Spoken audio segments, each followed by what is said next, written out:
अस्सलाम वालेकुम, welcome to creative Babar. दोस्तों, इस वीडियो सीरीज़ के अंदर हम रिएक्ट जेएस और फायरबेस को कंप्लीट सीखेंगे। इस वीडियो के अंदर मैं आपको सिखाऊंगा कि आप किस तरह से रिएक्ट जेएस और फायरबेस रियल टाइम डाटाबेस को इस्तेमाल करते हुए एक करंट एप्लीकेशन परफॉर्म करवा सकते हो। ये हमारे पास एप्लीकेशन है जो हमने क्रिएट करनी है। सबसे पहले हमारे पास दो इनपुट्स के फील्ड हैं और एक हमारे पास नीचे बटन है ऐड यूज़र वाला, जिस तरह से आपके पास कोई भी फॉर्म होता है। इसके अंदर आप दोगे इंटर नेम, मैं इसको नाम दे देता हूँ बाबर, लास्ट नेम इसको मैं कर देता हूँ अली।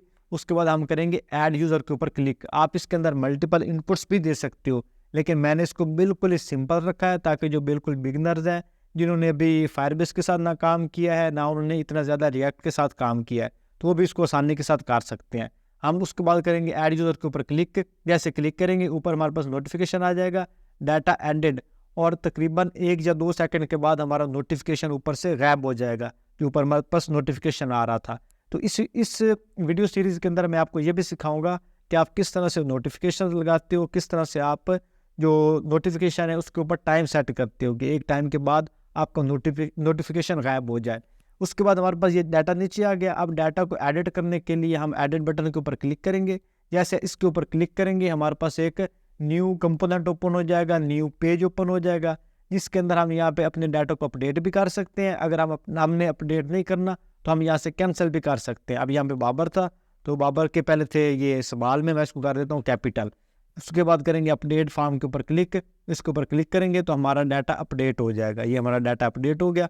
अगर मैंने इसको यहाँ पे एडिट के ऊपर क्लिक किया और कैंसिल करूँगा तो ये मेरा फॉर्म कैंसिल हो जाएगा। अब डाटा को डिलीट करना है तो डिलीट करने के लिए डिलीट वाले बटन के ऊपर क्लिक करेंगे। सेम उसी तरह से हमारे पास नोटिफिकेशन आएगा और 2 सेकंड के बाद हमारा नोटिफिकेशन गायब हो जाएगा। तो इस वीडियो के अंदर आपको ये भी सीखने को मिलेगा कि किस तरह से आप कंपोनेंट्स लगाते हो, किस तरह से आप कंपोनेंट्स को मैप करते हो, किस तरह से आप उनका जो डाटा है वो दूसरे पेज के अंदर शो करवाते हो। और जिस तरह से आपके पास ये अपडेट वाला बटन आ रहा था, मतलब हम एडिट के ऊपर क्लिक करते हैं तो हमारे पास अपडेट वाला पेज ओपन हो रहा है। तो इस वीडियो के अंदर आपको रिएक्ट जेएस की मदद से पॉपअप बॉक्स भी बनाने आ जाएंगे। तो ये आपके लिए एक कंप्लीट वर्थ वीडियो है। अगर आप लोग बिगनर्स हो या एक्चुअल में आप प्रोग्रामिंग में इंटरेस्टेड हो तो ये वीडियो आपके लिए बेस्ट है। अगर आप लोग चैनल पे न्यू हो, चैनल को सब्सक्राइब कर दें, वीडियो को लाइक और नीचे कमेंट्स करके ज़रूर बताएं कि आपको ये प्रोजेक्ट कैसा लगा। So let's start coding. React JS और फायरबेस को सेटअप करने के लिए हम सबसे पहले रिएक्ट जेएस को इंस्टॉल करेंगे। रिएक्ट जेएस को इंस्टॉल करने के लिए आपने कोई भी खाली फोल्डर VS कोड के अंदर ओपन कर लेना है। ओपन करने के बाद आपने टर्मिनल को ओपन करना है। यहाँ से आप 3 डॉट्स के ऊपर क्लिक करो, फिर आपके पास ये ऊपर वाले जो 3 डॉट्स है इसके ऊपर आप क्लिक करो, फिर व्यू और लास्ट पे आपके पास ऑप्शन आ रहा है टर्मिनल। या आप कंट्रोल और बैक टिक्स को इकट्ठा भी प्रेस कर सकते हो। टर्मिनल के अंदर आपने एक ही कमांड लिखनी है, npm create with @latest। ये जो आपको कमांड नज़र आ रही है एज इट इज़ आपने लिख देनी है। आपके पास कोई प्लगइन इंस्टॉल नहीं होना चाहिए, हो भी सही कोई मसला नहीं, क्योंकि जब फर्स्ट टाइम बंदा ये कमांड लिख रहा होता है तो माइंड में होता है कि मे बी इसके लिए कोई एडिशनल प्लगइन की ज़रूरत है। किसी प्लगइन की ज़रूरत नहीं, जस्ट आपके पास इंटरनेट कनेक्शन होना चाहिए। npm create with @latest ये कमांड लिख के आपने कर देना इंटर। इंटर करने के बाद आपने मैक्सिमम 10 से 15 सेकंड वेट करना है। आपके पास यहाँ पे ऑप्शन आ जाएगा। ये हमारे पास ऑप्शन आ गया कि आप अपने प्रोजेक्ट का क्या नाम रखना चाहते हो। आप अपने प्रोजेक्ट का कोई भी नाम रख सकते हो। हम इसका नाम रख देंगे, जो हमारा प्रोजेक्ट है हम इसको क्रड कर देंगे, क्रड ऐप कर दिया। फिर हम कर देंगे इसको इंटर। इंटर करने के बाद आपके पास यहाँ पे बहुत सारे ऑप्शंस आ रहे हैं कि आप इसको व्यू के अंदर इंस्टॉल करना चाहते हो, सिंपल जावास के प्रोजेक्ट बनाना चाहते हो, रिएक्ट, प्री रिएक्ट, लाइट, स्वेल्ट, जो भी आप इसके अंदर इंस्टॉल करना चाहते हो। चूँकि हमने इंस्टॉल करना है रिएक्ट जेएस को, तो आपने रिएक्ट जेएस को सिलेक्ट करके इंटर कर देना है। इंटर करने के बाद आपके पास ऑप्शन आ रहा है टाइप स्क्रिप्ट प्लस SWC। तो आपने जो थर्ड वाला है जावास्क्रिप्ट उसको सिलेक्ट करना है। और इसको सिलेक्ट करने के लिए आपके जो कीबोर्ड के ऊपर कीज़ हैं, जो आपके पास चार एरो बने हुए हैं, ऊपर वाला, नीचे वाला और साइडों वाले, तो आपने जो नीचे वाला एरो है उसके ऊपर क्लिक करके इसको नीचे लेके आना है। अब आपके पास आ गया जावास्क्रिप्ट। जब जावास्क्रिप्ट सिलेक्ट हो जाएगा फिर आपने कर देना इंटर। इंटर करोगे आपके पास फोल्डर बन जाएगा। इसके अंदर जितनी भी नेसेसरी फाइल्स होती हैं रिएक्ट जेएस की वो सारी इंस्टॉल होंगी। फिर उसके बाद आपके पास यहाँ पे ऑप्शन आ रहा है कि इन 3 कमांड्स को आप बारी बारी रन करो। तो इन तीनों कमांड्स को हम बारी बारी रन करेंगे। अब सबसे पहले मैं आपको समझाता हूँ कि ये 3 कमांड्स क्या हैं। सबसे पहले cd craddap का मतलब है कि आप अपने फोल्डर के अंदर नेविगेट करो, क्योंकि यहाँ तक आप इसका अगर एड्रेस देखो तुम्हारा ये वाला एड्रेस आ रहा है, लेकिन हमारा जो प्रोजेक्ट है उसका नेम है क्रड ऐप, तो हम यहाँ पे लिखेंगे CD और आगे लिख देंगे क्रड ऐप और फिर हम कर देंगे इंटर। अब इसका ये वाला URL बन गया। अब हमने लिखना है npm इंस्टॉल, क्योंकि हमारे जो पैकेजेस हैं वो इस जो फोल्डर है या इस प्रोजेक्ट इसके अंदर इंस्टॉल होने हैं। तो हम यहाँ पे जो कमांड लिखेंगे npm, चाहे आप अकेला आई लिख दो या आप पूरा इंस्टॉल लिख दो, वो आपके ऊपर है। फिर आप कर दो इंटर। इंटर करोगे आपने थोड़ा सा वेट करना है based on internet speed, maximum 3 या 4 मिनट। तो आपके पास ये सारे इसके npm पैकेजेस, नोड मॉड्यूल्स वो सारे इंस्टॉल हो जाएंगे। ये हमारी सेकंड कमांड कंप्लीट होगी npm इंस्टॉल और हमारे पास नोड मॉड्यूल्स का फोल्डर बन गया। उसके बाद हमने थर्ड कमांड लिखनी है npm और रन div। जस्ट आपने npm रन div लिख के इंटर कर देना है, आपके पास आपकी जो React.js ऐप है वो स्टार्ट हो जाएगी। ये हमारे पास स्टार्ट होगी और ये हमारे पास URL बन गया जिसके ऊपर हम अपनी React जो प्रोजेक्ट है उसको देख सकते हैं। आप फॉलो लिंक पर क्लिक करो, क्लिक करने के बाद आपका प्रोजेक्ट ओपन हो जाएगा और इसके अंदर बेसिक ये काउंटर प्रोजेक्ट लगा हुआ है, इसको हम डिलीट कर देंगे। इसको डिलीट करने के लिए अब इस CMD का हमारे पास कोई काम नहीं फिलहाल के लिए, इसको चाहे थोड़ा सा नीचे कर दो क्योंकि अभी इसके अंदर हमने फायरबेस को भी इंस्टॉल करना है। लेकिन उससे पहले हम इसकी जो बाकी स्ट्रक्चर है उसको सेट कर लेते हैं। आपने आ जाना SRC फोल्डर के अंदर, इसके अंदर ये एसेट्स वाला आ रहा है, इसको आप डिलीट कर दो। फिर आपके पास आ रहा है app.css, इसकी भी हमें ज़रूरत नहीं है, इसको भी आप डिलीट कर दो। index.css इसको भी आप हटा दो। फिर आ जाओ main.jsx के अंदर, main.jsx के अंदर आपके पास ये index.css लिंक है, इसको भी हटा दो। फिर आपके पास इसको सेव कर दें साथ। फिर आ जाओ app.jsx के अंदर, app.jsx के अंदर जितने भी ऊपर वाले ये इंपोर्ट्स हैं सबको हटा दो, ये स्टेट को भी हटा दो। फिर इसके रिटर्न के अंदर जितना कुछ आ रहा है वो सारा हटा दो, क्योंकि जस्ट हमें एक खाली या जिसे आप ब्लैंक पेज कहते हो वो चाहिए। इसको सेव किया और इसके अंदर जस्ट हम लिख देंगे GG ताकि हम चेक करें कि हमारे पास ये प्रिंट हो रहा है कि नहीं। सेव करेंगे या प्रोजेक्ट को चेक करेंगे तो हमारे पास जस्ट ये ऊपर GG आ गया। इसका मतलब है कि यहाँ तक कोड हमारा परफेक्टली वर्क कर रहा है। हमने अपना जो प्रोजेक्ट है उसको क्लीन कर लिया, उसको क्लीन कर दिया। फिर आपने आ जाना इस SRC के अंदर। SRC के अंदर आपने एक कंपोनेंट के नाम से फोल्डर क्रिएट करना है, कंपोनेंट और कंपोनेंट, और यहाँ पे आप लिख दोगे बस कंपोनेंट वाला फोल्डर। इसके अंदर आप पहला कंपोनेंट क्रिएट करोगे add.component, इसके अंदर हम अपनी ऐड क्वेरी लिखेंगे add.component.jsx, ये हमारा ऐड कंपोनेंट बन गया। और इसके साथ हम एक फ़ाइल क्रिएट कर लेंगे style.css, और जो भी इसका स्टाइल का कोड होगा वो हम style.css के अंदर लिखेंगे। अब ये जो ऐड कंपोनेंट है इसको हम यहाँ पे क्रिएट करेंगे कांस्टेंट, और इसको हम नाम दे देंगे ऐड डाटा। और यहाँ पे हम इसको जिस तरह से हम कोई भी जो कंपोनेंट है वो लगाते हैं React.js के अंदर, इसको हम कर देंगे यहाँ पे रिटर्न, और यहाँ पे और रिटर्न के अंदर हम यहाँ पे इसको एक्सपोर्ट भी कर देंगे, एक्सपोर्ट डिफ़ॉल्ट और ऐड डाटा। और इस ये जो रिटर्न है इसके अंदर हम अभी फ़िलहाल के लिए जस्ट एक H1 की हेडिंग प्रिंट करवा देंगे, जिसको हम नाम रख देंगे रिटर्न डाटा, या इसको हम कर देंगे ऐड डाटा। बस एक हेडिंग जो है वो हम प्रिंट करवा देते हैं और इसको हम app.js के अंदर लिंक कर लेंगे। ऊपर हम लिखेंगे ऐड डाटा। तो जब आपने लिखा होगा एक्सपोर्ट डिफ़ॉल्ट किया होगा आपके पास ऑटोमेटिकली रिकमेंडेशन आ जाएगी, उसको यहाँ से कट करो और इसके रिटर्न के अंदर आप इसको लगा दो।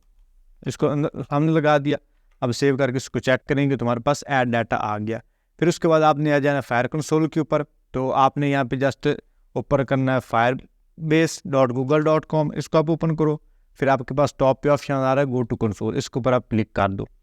इसके ऊपर आप क्लिक करोगे, इसके ऊपर क्लिक करने के बाद आपके पास ये वेबसाइट ओपन हो जाएगी जिसके ऊपर लिखा है वेलकम टू फायरबेस, और आपने क्रिएट प्रोजेक्ट के ऊपर क्लिक कर देना। अगर आपके पास कोई पहले से प्रोजेक्ट मौजूद है तो आप उसको भी इस्तेमाल कर सकते हो, लेकिन मैं चूँकि न्यू बना रहा हूँ तो मैं यहाँ से करूँगा क्रिएट अ प्रोजेक्ट। इसके ऊपर हमने क्लिक किया तो यहाँ पे हम अपने प्रोजेक्ट का नाम देंगे।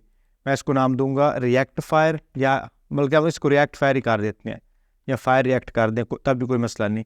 आपने वो नाम रखना जो इसका रिमेंबरेबल हो, और साथ में इसके अंदर ये आप ये इसका अलाव नहीं है, डैश भी डैश आई थिंक अलाव है, डैश अलाव है, रिएक्ट डैश फायर। और फिर आपने कर देना कंटिन्यू के ऊपर क्लिक कर। कंटिन्यू के ऊपर क्लिक किया, फिर आपके पास ये ऑप्शन आ जाएगा Google analytics for your Firebase project, इसको आपने कर देना डिसेबल। फिर आपने क्रिएट प्रोजेक्ट के ऊपर क्लिक कर देना। फिर आपने कंटिन्यू के ऊपर क्लिक कर देना है। कंटिन्यू के ऊपर क्लिक करोगे तो आपके पास एक न्यू जो URL है वो ओपन हो जाएगा। ये ओपन हो गया। इसके अंदर आपके पास लिखा है कि आपने इसको iOS के अंदर इंक्लूड करना है, एंड्रॉयड स्टूडियो के अंदर करना है, या आपने वेब के अंदर करना है।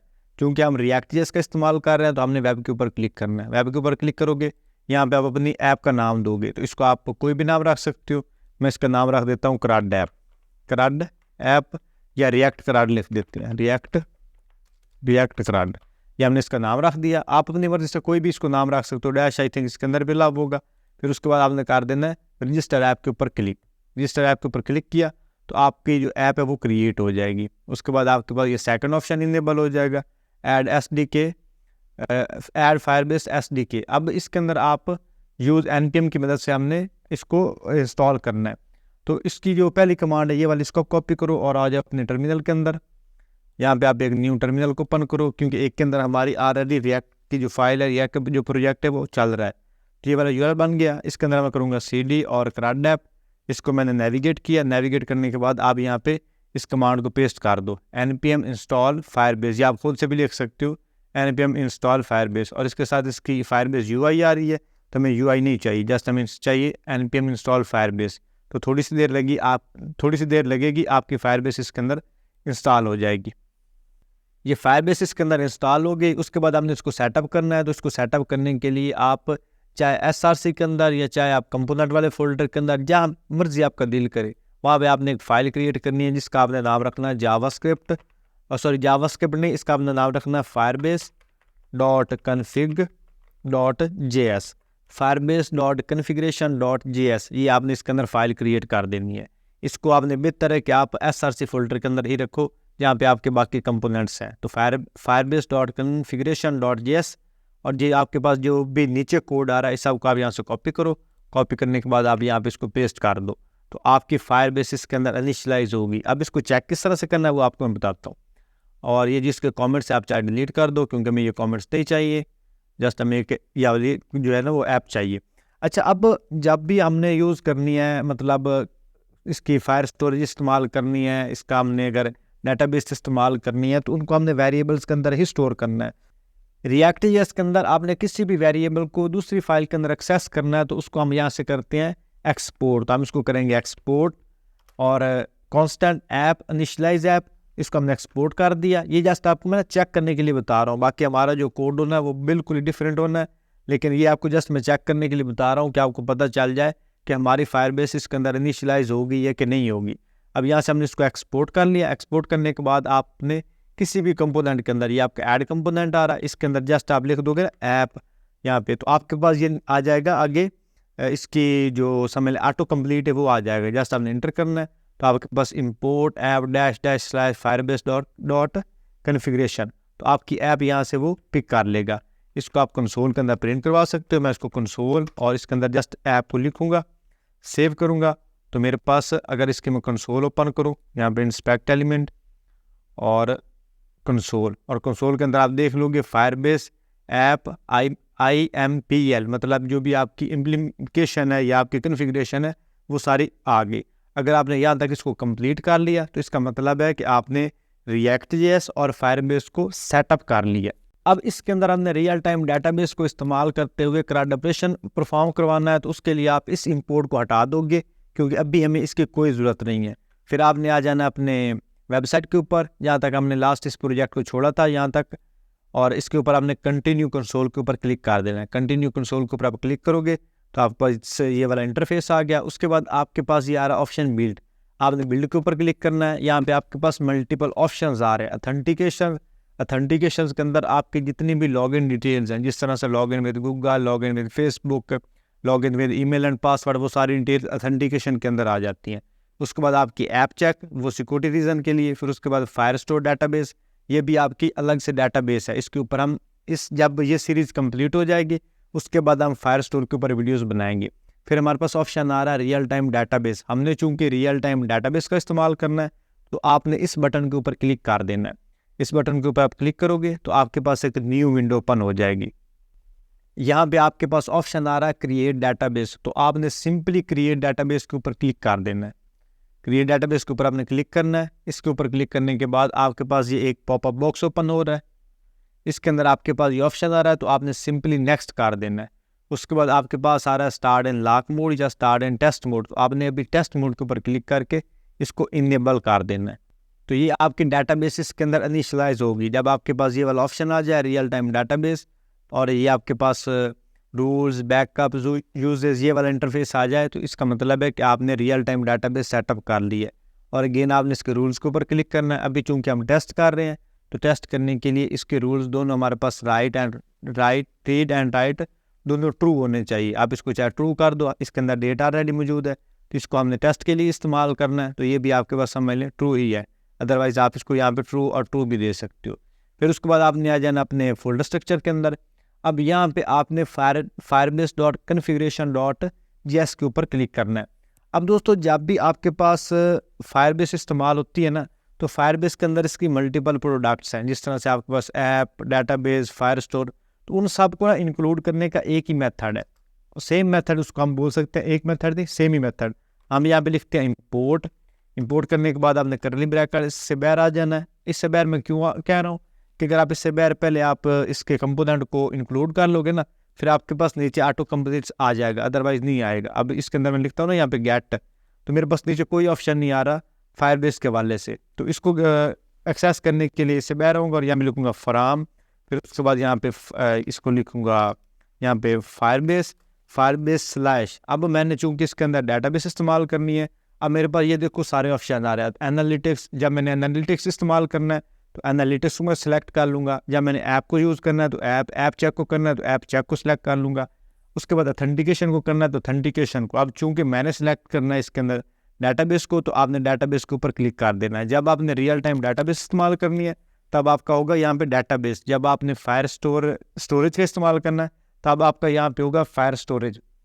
इस तरह से बाकी जितने भी पैकेजेस हैं वो होंगे। तो ये आपके पास आ गया। अब ये जो आपका डाटाबेस है ना, रियल टाइम डाटाबेस, इसके अंदर फर्स्ट आपका कंपोनेंट होता है या जिससे आप फंक्शन बोल सकते हैं, वो है गेट डाटाबेस। तो आप इसके अंदर लिखोगे गेट डाटाबेस, ये आपके पास नीचे ऑप्शन आ गया गेट डाटाबेस। अब ये जो गेट डाटाबेस है ना, इसको आपने एक वेरिएबल डीबी के अंदर जो है ना वो सेव कर लेना। हम यहाँ पे कांस्टेंट लेंगे जिसको हम नाम देंगे डीबी, और यहाँ पे हम लिखेंगे गेट डाटाबेस और इसके अंदर हम ये ऐप को पास कर देंगे। अब इस ऐप के अंदर सारी इसकी ऑथेंटिकेशन है, और ये आपका एक्सपोर्ट आ रहा था ना ऐप के साथ, अब हम ऐप के साथ नहीं यूज़ करेंगे, हम यूज़ करेंगे इसको कांस्टेंट डीबी के साथ। अब ऐप के साथ क्यों नहीं इस्तेमाल करेंगे, क्योंकि ऐप हमने ऑलरेडी इसके अंदर इंक्लूड कर ली है। तो अब हमने चूंकि इसकी डाटाबेस का इस्तेमाल करना है, तो डाटाबेस के लिए हमें डाटाबेस ही सिर्फ चाहिए, तो हम यहाँ पे जस्ट डीबी लिख देंगे। तो इस डीबी की वजह से हम सारे जो फंक्शन हैं वो सारे इसके जरिए परफॉर्म करवा सकते हैं। तो इसलिए जस्ट आपने कांस्टेंट ऐप इसके साथ हमने एक्सपोर्ट हटा देना है। वो मैंने आपको पहले भी बताया था, हम एक टेस्ट पर्पज़ के लिए कर रहे हैं। फिर इसके नीचे आपने export constant DB get database और ऐप। अब इस ऐप के अंदर ये सारी आपकी ऊपर वाली ऑथेंटिकेशंस है या आपकी एपीआई है, ये एपीआई जाने और ये जाने कि ये किस तरह से कनेक्ट हो रहा है, आपने जस्ट इसको इस तरह से इंक्लूड कर देना है। आपकी ये डीबी के अंदर इंक्लूड होगी। फिर आपका ये जो कंपोनेंट है add.component.jsx, इसके अंदर जस्ट आपने लिखना है डीबी और आपके पास नीचे ऑटो कंप्लीट आ गया। यहाँ पे आप इसको वैसे भी कर सकते हो, इंपोर्ट डीबी फ्रॉम --firebase.configuration, ये आपने इसका यूआरएल बन गया। अब इस डीबी को भी आप यहाँ पे चेक कर सकते हो। डीबी को हमने चेक किया, सेव करेंगे और यहाँ पे इंस्पेक्ट एलिमेंट और कंसोल के ऊपर हम करेंगे, तो यह हमारे पास आ गया डाटाबेस। जब आपके पास ये डाटाबेस ऑप्शन आ जाए, इसका मतलब है कि आपकी डाटाबेस भी अच्छे से लिंक हो गई है। ठीक है, ये आपको मैं छोटी छोटी चीज़ें इसलिए बता रहा हूँ कि काफ़ी लोग मेरे बिल्कुल बिगनर्स हैं देखने वाले, जिन्हें पहले फायरबेस का नहीं पता इतना ज़्यादा, या जिन्हें रिएक्ट.जेएस का नहीं पता, उनके लिए मैं ये सारी चीज़ें बता रहा हूँ। अगर आपने पहला कोर्स मेरा लिया है जावास्क्रिप्ट और फायरबेस का, तो आप आपके ये सारे डाउट्स जो है वो क्लियर होंगे ऑलरेडी। लेकिन जो बिगिनर है उनको समझाना मेरा जो है ना वो गोल है कि उनको अच्छे से समझाया जाए। अच्छा, अब इस रिटर्न के अंदर हम एक लेंगे फॉर्म, क्योंकि हमारा डाटा अल्टीमेट एक फॉर्म से आना है, तो हम यहाँ से फॉर्म एक पहले क्रिएट करेंगे। तो हम यहाँ पे सिंपली एक लेंगे डिव, उसको बल्कि डिव नहीं, हम लेंगे यहाँ पे फॉर्म का टैग हम लेंगे, और यहाँ पे इसके अंदर हम लेंगे एक इनपुट और उसको हम नाम दे देंगे। उसका बल्कि नाम की जरूरत नहीं, जस्ट आप उसकी टाइप कर दो यहाँ पे टेक्स्ट, फिर उसका प्लेस होल्डर, और यहाँ पे आप कर दो इंटर फर्स्ट नेम। फिर आप इसी को कॉपी पेस्ट कर लो और इसको आप कर दो यहाँ पे इंटर लास्ट नेम। इसके ऊपर आप लेबल लगाना चाहो तो ठीक है, ना भी लगाओ तो कोई मसला नहीं। फिर आप यहाँ पे एक बटन लो और बटन को आप लिख दो ऐड डाटा, और इसके अंदर आप इसको टाइप दे दो इसकी सबमिट। ठीक हो गया। और ये जो आपका फॉर्म है इसके ऊपर आप लिख दो ऑन सबमिट, कि जब आपका फॉर्म सबमिट हो ऑन सबमिट, तो इसके ऊपर हम एक फंक्शन जो है वो लगा देंगे, और इसके ऊपर हम फंक्शन लगा देंगे हैंडल सबमिट।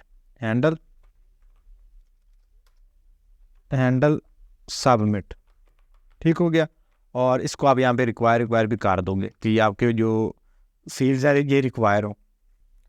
अब ये जो फंक्शन लगाया हैंडल सबमिट, हम इसको ऊपर डिफाइन करेंगे, इसको हम यहाँ से कॉपी करेंगे और यहाँ पे आपने, जहाँ पे आपका रिटर्न है ना, रिटर्न के ऊपर आपने यहाँ पे लिखना कांस्टेंट, और कांस्टेंट के बाद आप सेम अपने फंक्शन का नाम रखोगे और फिर जिस तरह से आप एरो फंक्शन डिफाइन करते हो उसी तरह से आप एरो फंक्शन इसका लगा दोगे। यहाँ पे आपने इसका फंक्शन लगा दिया। अब इस फंक्शन के अंदर जो आप वैल्यू पास करोगे वो आप पास करोगे इवेंट, यहाँ पे इसको आप पैरामीटर बोलते हो, और फिर आप यहाँ पे लिखोगे इवेंट डॉट प्रीवेंट डिफ़ॉल्ट, ये आपने लगा देना। इसको सेव किया, अब ये आपका इवेंट प्रीवेंट डिफ़ॉल्ट इसके ऊपर फंक्शन लग गया। फिर उसके बाद ना आपने यहाँ पे यूज स्टेट का इस्तेमाल करना है ताकि हमें पता तो चले कि हम कौन सी वैल्यू यहाँ से ले रहे हो। तो हम यहाँ पे कांस्टेंट लेंगे जिसको हम लेंगे इस तरह से, जिस तरह से आप लगाते हो ना इसके अंदर स्टेट, हम स्टेट लगाएंगे फर्स्ट नेम, और फिर इसको हम कर देंगे सेट फर्स्ट नेम, और इसका आप इक्वल कर दोगे यूज स्टेट, और यूज स्टेट के अंदर आप इसको जो खाली वैल्यू वो पास कर दोगे। फिर इसी को आप कॉपी पेस्ट कर लोगे नीचे। फिर आपका यहाँ पे फर्स्ट नेम आ रहा है ना, यहाँ पे आप कर दोगे इसको लास्ट नेम, और यहाँ पे आप कर दोगे इसको सेट लास्ट नेम, ठीक हो गया। और इसका भी ये आप स्टेट जो है वो खाली रखोगे। फिर इसके नीचे एक और आप कांस्टेंट लोगे जिसको आपने क्लास लगा देनी है नोटिफाई, क्लास नहीं मतलब इसका आपने नाम रख देना नोटिफाई, क्योंकि इसके अंदर हमने अपने नोटिफिकेशन जो है वो शो करवाने हैं। फिर इसको हम कर देंगे सेट नोटिफाई, और इसको भी आप सेम आप इक्वल करोगे यूज स्टेट के, और इसको भी आप खाली वैल्यू दे दोगे। अब ये जो आपका फर्स्ट नेम है ना, ये आपकी वैल्यू होनी है इनपुट की, तो हम यहाँ पे इसको सेकंड लाइन के अंदर कर देंगे इस तरह से ताकि हमें देखने में अच्छा नज़र आए। इसके आप यहाँ पे वैल्यू लगाओगे और वैल्यू के अंदर आप पास कर दोगे फर्स्ट नेम को। अब इसके अंदर आप जो भी वैल्यू दोगे ना, अगर आप चेक करोगे इस इनपुट के अंदर मौजूद होगी, जिस तरह से इनपुट को हम वैल्यू देते हैं ना वो वाली वैल्यू इसके अंदर मौजूद होगी। हम इसको यहाँ से ख़त्म कर देंगे। अब देखो, अगर इसके अंदर मैं कोई वैल्यू लगा रहा हूँ ना, और यहाँ पे इसके अंदर मैं लिखने की कोशिश कर रहा हूँ, तो मैं इसके अंदर लिख नहीं पा रहा, ठीक है। अब इसके अंदर हम लिख क्यों नहीं पा रहे, क्योंकि इसके ऊपर एक इवेंट होता है ऑन चेंज, हमने उसको भी सेट करना है। तो हम यहाँ पे इसको ख़त्म करेंगे और इसके ऊपर एक इवेंट होता है ऑन चेंज, इस इनपुट के ऊपर हम यहाँ पे लिखेंगे ऑन चेंज, और ऑन चेंज के ऊपर हम इसके अंदर लगाएंगे एक फंक्शन, एरो फंक्शन जिस तरह से पास करते हैं, इसको हम पास करेंगे ई, और उसके बाद आप जिस तरह से फंक्शन लगाते हो इसके अंदर एरो फंक्शन डिफाइन करते हो, फिर आप ई डॉट टारगेट, और बल्कि इसके अंदर आप ऊपर ये जो है ना सेट फर्स्ट नेम, इसको आप लगाओगे यहाँ पे on change E set first name, और इसके अंदर आप इसको वैल्यू दोगे E dot target dot value, कि जो आप इसके अंदर टारगेट वैल्यू कर रहे हैं, जो हम इसकी वैल्यू दिख रहे हैं ना, वो वाली हमारी वैल्यू बन जाएगी फर्स्ट नेम की। अब अगर इसके अंदर मैं कोई चीज़ लिखने की कोशिश कर रहा हूँ तो मैं इसके अंदर लिख पा रहा हूँ, ठीक हो गया। अब सेम ये कंडीशन आपने लगा देनी है जो हमारे पास सेकंड इनपुट है उसके ऊपर भी। तो ये आपकी सेकंड इनपुट है, इसके ऊपर आपने लगा देना यहाँ पे इसको वैल्यू, तो इसको आप वैल्यू लगा दोगे कि लास्ट नेम, और इसके ऊपर भी आप सेम तरह से ऑन चेंज फंक्शन लगाओगे, ऑन चेंज, और ऑन चेंज के ऊपर सेम तरह से ई, फिर इसके बाद आगे जिस तरह से आप एरो फंक्शन डिफाइन करते हो, फिर सेट लास्ट नेम, और सेट लास्ट नेम के ऊपर जो इसको आप वैल्यू पास करोगे वो करोगे E dot target dot value, कि जिस इनपुट को आप टारगेट कर रहे हो जो भी उसके अंदर आप वैल्यू दे रहे हो। अब ये जो आपने इसके अंदर ये वाली लगाई है ना फर्स्ट नेम, इसको अगर आप ऊपर यहाँ से लगाओ फिर आपको पता चल जाएगा ये किस तरह से चीज़ें वर्क कर रही हैं। अब इसके अंदर मैं कोई भी वैल्यू देता हूँ, ये ऊपर हमारे पास डिफाइन है, अब देखो कोई वैल्यू दे रहा हूँ साथ ऊपर हमारे पास शो हो रही है। अब जो भी इसके अंदर मैं वैल्यू दे रहा हूँ हमें पता चल गया कि वो हमारी फर्स्ट वैल्यू बन गई, ठीक हो गया। अब इसको ख़त्म करो, और ये आपका आ रहा है नोटिफाई। अब ये नोटिफाई वाली जो क्लास है ना, इसको भी आप लगा दो इसके फॉर्म के ऊपर, क्योंकि हमने इसके अंदर नोटिफिकेशन भी शो करवाना है। तो यहाँ पे आप स्पैन का टैग लो, जिसको आप क्लास लगा दो नोटिफाई, और इसके अंदर आप लिख दो इसको यहाँ पे नोटिफाई को। अब इसके अंदर कोई वैल्यू नहीं हो रही, लेकिन जब हम डाटा को सबमिट करेंगे तब हमारे पास वैल्यू इसके अंदर इंटर होगी, ठीक हो गया। अब यहाँ तक तो हमारा हो गया जावास्क्रिप्ट का पार्ट।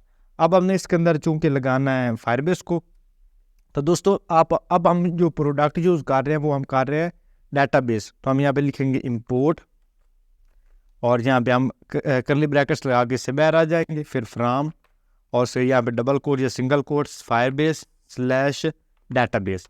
तो हमारे डाटाबेस इसके अंदर इंक्लूड होगी। अब डीबी को हमने ऑलरेडी ऊपर इंक्लूड किया हुआ है, तो हमें यहाँ पे गेट डाटाबेस लिखने की ज़रूरत नहीं, हम जस्ट यहाँ पे रेफरेंस लिख देंगे और यहाँ पे लिख देंगे सेट। अब ये रेफरेंस और सेट क्या है? रेफरेंस जो है ये बाय डिफ़ॉल्ट फायरबेस की तरफ से प्रोवाइड किया गया एक फंक्शन है, और सेम तरह से सेट भी फायरबेस की जानिब से दिया गया जाने वाला फंक्शन है, और इसको आपने एज इट इज़ ही इस्तेमाल करना है। मतलब इसके लॉजिक में जाने की जरूरत नहीं कि ये रेफ किए हुए हैं और ये सेट किए हुए हैं। ये आपका समझने कीवर्ड है या फंक्शन है, इन्हीं को आपने इस्तेमाल करना है। रेफरेंस का मतलब है रेफरेंस और सेट का मतलब है डाटा को इंसर्ट करना। अगर आपने पहले PHP वगैरह इस्तेमाल की हुई है तो आपको पता होगा कि हम किस तरह से डाटा को सेट करते हैं। ठीक हो गया। अब फिर हमने यहाँ पे एक कांस्टेंट लगानी है और इसका हम नाम देंगे यूज़र रेफरेंस, और यहाँ पे हमने अपना रेफरेंस क्रिएट करना है और रेफरेंस हम यहाँ पे देंगे। और रेफरेंस देने के लिए पहले हम ये रेफरेंस को कॉल करेंगे। हम यहाँ पे लिखेंगे रेफरेंस, और रेफरेंस के अंदर हम देंगे कि किस रेफरेंस के साथ। तो इसको हम पहले रेफरेंस देंगे कि कौन सी डाटाबेस, इसके अंदर हम DB पास कर देंगे। ये ऊपर हमारे पास DB मौजूद है, इसको पता चलेगा ये वाली DB। अब इस DB को ऑलरेडी हमने इस फायर कन्फिग्रेशन के अंदर लिंक किया हुआ है, तो अब इस DB के अंदर हमारी ऐप की कन्फिग्रेशन मौजूद है, तो इससे पता चल गया कि ये वाली डाटाबेस इस DB के अंदर और ये DB हमने यहाँ पे इंक्लूड कर दी। तो अब हमें पता चल गया कि इसका कनेक्शन कहाँ बन रहा है, ये रेफरेंस का ये DB के अंदर, DB इसका रेफरेंस बन गया इस फाइल के अंदर, ऐप के अंदर, और ऐप का जो कनेक्शन है वो इन APIs की मदद से है, और ये APIs हमारी कहाँ पे मौजूद है, यहाँ पे हमारे पास मौजूद है। आई होप आपको समझ आ गई होगी कि किस तरह से ये कनेक्शन बन रहा है। ठीक हो गया।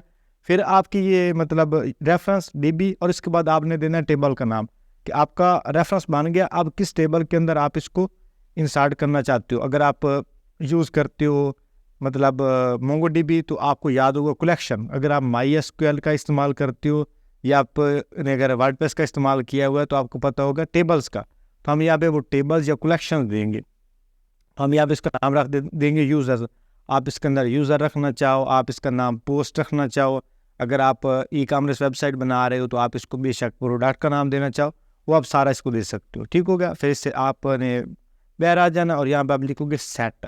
अब सेट करने के बाद हम यहाँ पे लिखेंगे यूज़र रेफरेंस। अब इसके अंदर हमने यूज़र रेफरेंस पास कर दिया। अब सेट क्या है? सेट हमारा ऑलरेडी फंक्शन है फायरबेस की तरफ से, ये वाला सेट का मतलब होगा डाटा को सेट करो। कहाँ पे सेट करो? सबसे पहला यूज़र रेफरेंस आ गया कि इस रेफरेंस के अंदर, और ये रेफरेंस हमारे पास यहाँ पे मौजूद है। अब ये रेफरेंस को पता है कि वो वाली डाटाबेस, और सेट का मतलब है कि इसके अंदर आपने डाटा को सेट करना है। फिर आप इसको यहाँ पे कॉमा लगाओगे, कॉमा लगाने के बाद करली ब्रैकेट्स, और आप जिस तरह से की और वैल्यू, मतलब अगर आपने ऑब्जेक्ट के साथ काम किया तो आपको पता होगा, जिस तरह फॉर्मेट के साथ काम किया होगा तो आपको पता होगा किस तरह से हम वैल्यूज़ को सेट करते हैं। अब यहाँ पे हम इसको पहले देंगे कि हमने जो डाटा देना है हमारा फर्स्ट नेम वहाँ पे किस नेम के साथ स्टोर हो, तो वहाँ पे हम देंगे यहाँ पे हमारा फर्स्ट नेम, तो वहाँ पे भी हमारा होगा फर्स्ट नेम, तो हम यहाँ पे करेंगे फर्स्ट नेम। आप इसको चेंज भी कर सकते हो यहाँ पे, मतलब कि आप इसकी अपनी मर्जी से रख सकते हो। अब इस फर्स्ट नेम, अब इसकी यहाँ पे हम देंगे वैल्यू। अगर हम इसकी कस्टम वैल्यू लगा देंगे तो उसको ऐड करेगा। हम चूँकि कस्टम वैल्यू नहीं इस्तेमाल कर रहे हैं, हम कर रहे हैं फार्म की, और फार्म वाली वैल्यू हमारे पास मौजूद है फर्स्ट नेम के अंदर, यहाँ पे फर्स्ट नेम के अंदर मौजूद होगी। फिर इसको हम कॉमा लगाएंगे इससे नीचे, और सेम उस तरह से हम लास्ट नेम, और फिर यहाँ पे इसको ये लगा के डबल कोट्स, और ये हम लगा देंगे लास्ट नेम। ठीक हो गया। अब उससे पता चल गया कि कौन सा आपका नेम और कौन सा आपका लास्ट नेम, और किस नेम के साथ आपने वहाँ पे स्टोर करवाना है। ठीक हो गया। अब ये आपके पास आ रहा है सेट नोटिफाई। हम यहाँ पे लिखेंगे सेट नोटिफाई को, और सेट नोटिफाई के अंदर हमारे पास शो हो जाए कि डाटा एडिड। अगर हमारा डाटा एडिड हो जाता है तो हमारे पास ऑप्शन आ गया डाटा एडिड। अब यहाँ पे हम करेंगे इसको पहले खाली सबमिट, तो हमारे पास आ गया रिक्वायर। अब फर्स्ट नेम इसको मैं दूंगा, यहाँ पे दे देता हूँ, कोई भी हम दे देते हैं, मैं यहाँ पे अली कर देता हूँ, और लास्ट नेम इसको मैं कर देता हूँ बाबर। ठीक हो गया। और इसको हम करते हैं ऐड डाटा के ऊपर क्लिक। जैसे ऐड डाटा के ऊपर क्लिक किया, मेरे पास ऊपर ऑप्शन आ गया डाटा एडिड। और अगर मैं अपने ये रियल टाइम डाटाबेस चेक करूँगा यहाँ पे डाटा के ऊपर, तो मेरे पास सेम डाटा इसके अंदर ऐड हो जाएगा। ये भी रीलोड हो रहा है, तो ये हमारा डाटा इसके अंदर ऐड हो गया। अब ये यूज़र वाला टेबल भी बन गया, ये से आप कलेक्शन बोल सकते हो, जो हमने इसको यहाँ पे नाम रखा था। ठीक हो गया। अब इसके अंदर मैं सेकंड वैल्यू ऐड करता हूँ। अब मैं एक आपको ना चीज़ बताना चाह रहा हूँ। अब सेकंड वैल्यू के अंदर मैं इसको कर देता हूँ यहाँ पे आंसर, और इसको कर देता हूँ ओनली। फिर कर दूँगा ऐड डाटा के ऊपर क्लिक, इसके ऊपर क्लिक किया। अब फिर इसकी डाटाबेस चेक करेंगे, तो अब मेरे पास जो बाबर था वो गायब हो गया, और मेरे पास इसका जो आंसर है वो इसके साथ रिप्लेस हो गया। अब इसके अंदर मैं क्या कर पा रहा हूँ, सिर्फ एक वैल्यू को ऐड कर रहा हूँ। अब मुझे एक वैल्यू को ऐड नहीं करना, मुझे करना मल्टीपल वैल्यूज़ को ऐड। जब भी हमने मल्टीपल वैल्यूज़ को ऐड करना है तो हमें कोई ना कोई उनकी एक चीज़ यूनिक रखनी पड़ेगी। उसको हम यूनिक किस तरह से रख सकते हैं, उसकी हम आईडी जनरेट करके। अगर हम यहाँ पे डाल देंगे प्लस और यहाँ पे हम देंगे इसको ID, और ये जो ID है इसको हम ऊपर डिफाइन कर देंगे constant ID is equal to 1। अब सेव करके अब इसको मैं यहाँ पे करूँगा ना, यहाँ पे मैं करूँगा इसको ऐड, तो डाटा हमारा ऐड हो जाएगा और इसकी ID हमारे पास बन जाएगी 1। अब मुझे सेकंड को ऐड करना है तो मैं यहाँ पे इसको सेकंड ID दूंगा, यहाँ पे करूँगा सेव, और अब इसके अंदर मैं यहाँ पे वैल्यू चेंज करता हूँ। अब मैं इसके कर देता हूँ साबिर और अब करता हूँ ऐड, तो मेरे पास यहाँ पे ये सेकंड आ गया, सेकंड, और सेकंड के अंदर मेरे पास वो वाली वैल्यू आ गई और ये फर्स्ट के अंदर आ गई। ठीक हो गया। लेकिन मुझे ये नहीं चाहिए, मुझे कौन सी वैल्यूज़ चाहिए, मुझे चाहिए इसके अंदर इसका आई थिंक डाटा दोबारा करता हूँ ताकि हमारे पास डिफरेंट वैल्यूज़ हो, और अब करता हूँ ऐड, डाटा एडेड, और ये हमारा डाटा इसके साथ रिप्लेस हो जाएगा। ठीक हो गया, ये आ गया साबिर इसके साथ रिप्लेस हो गया। अब मुझे ये डाटा नहीं चाहिए, मुझे डाटा चाहिए इसका हर दफ़ा यूनिक हो और मुझे ID ना लगानी पड़े। अब इसको मैं ID यूनिक किस तरह से लगा सकता हूँ, मेरे पास एक फंक्शन होता है date.now, date.now। अब date.now क्या है, जो हमारी इस टाइम डेट है, हमारा मतलब आज की डेट हमारे पास है इस टाइम मतलब 16 दिसंबर और 2023। तो अब ये डेट इसके अंदर प्रिंट होगी। अब इसका मिनट, सेकंड, मिली सेकंड भी इसके अंदर स्टोर है, तो इस ये ID दोबारा नहीं आने वाली, मतलब जो 1 मिनट यहाँ पे गुजर गया, 1 सेकंड गुजर गया, अब ये दोबारा नहीं आने वाला। तो अब इसकी ID हर दफ़ा बनेगी यूनिक। अब इसको सेव करूँगा तो हर दफ़ा मेरी ID जो है वो यूनिक बनेगी। पहले वाला डाटा मैं सारा यहाँ से डिलीट कर दूँगा, ये सारे को मैं डिलीट करूँगा। अब मैं अगेन सारी वैल्यूज़ दूँगा। अब इसको मैं अगेन वैल्यूज़ देता हूँ। पहले इसको मैं करता हूँ अपना नाम ऐड करूँगा, ऐड और डाटा एडेड, और यहाँ पे हमारे पास ID ऐड होगी। अब इसको मैं सेकंड वैल्यू दूंगा। अब सेकंड के अंदर इसका नाम मैं चेंज कर दूंगा और फिर इसको करूँगा ऐड, तो मेरे पास इसकी अभी सेकंड वैल्यू ऐड हो जाएगी। ये हमारे पास सेकंड वैल्यू इसकी आ गई और सेकंड ID इसके अंदर आ गई। अब इसकी हर दफ़ा यूनिक ID बन रही है और हमारे पास इसकी वैल्यू आ रही है।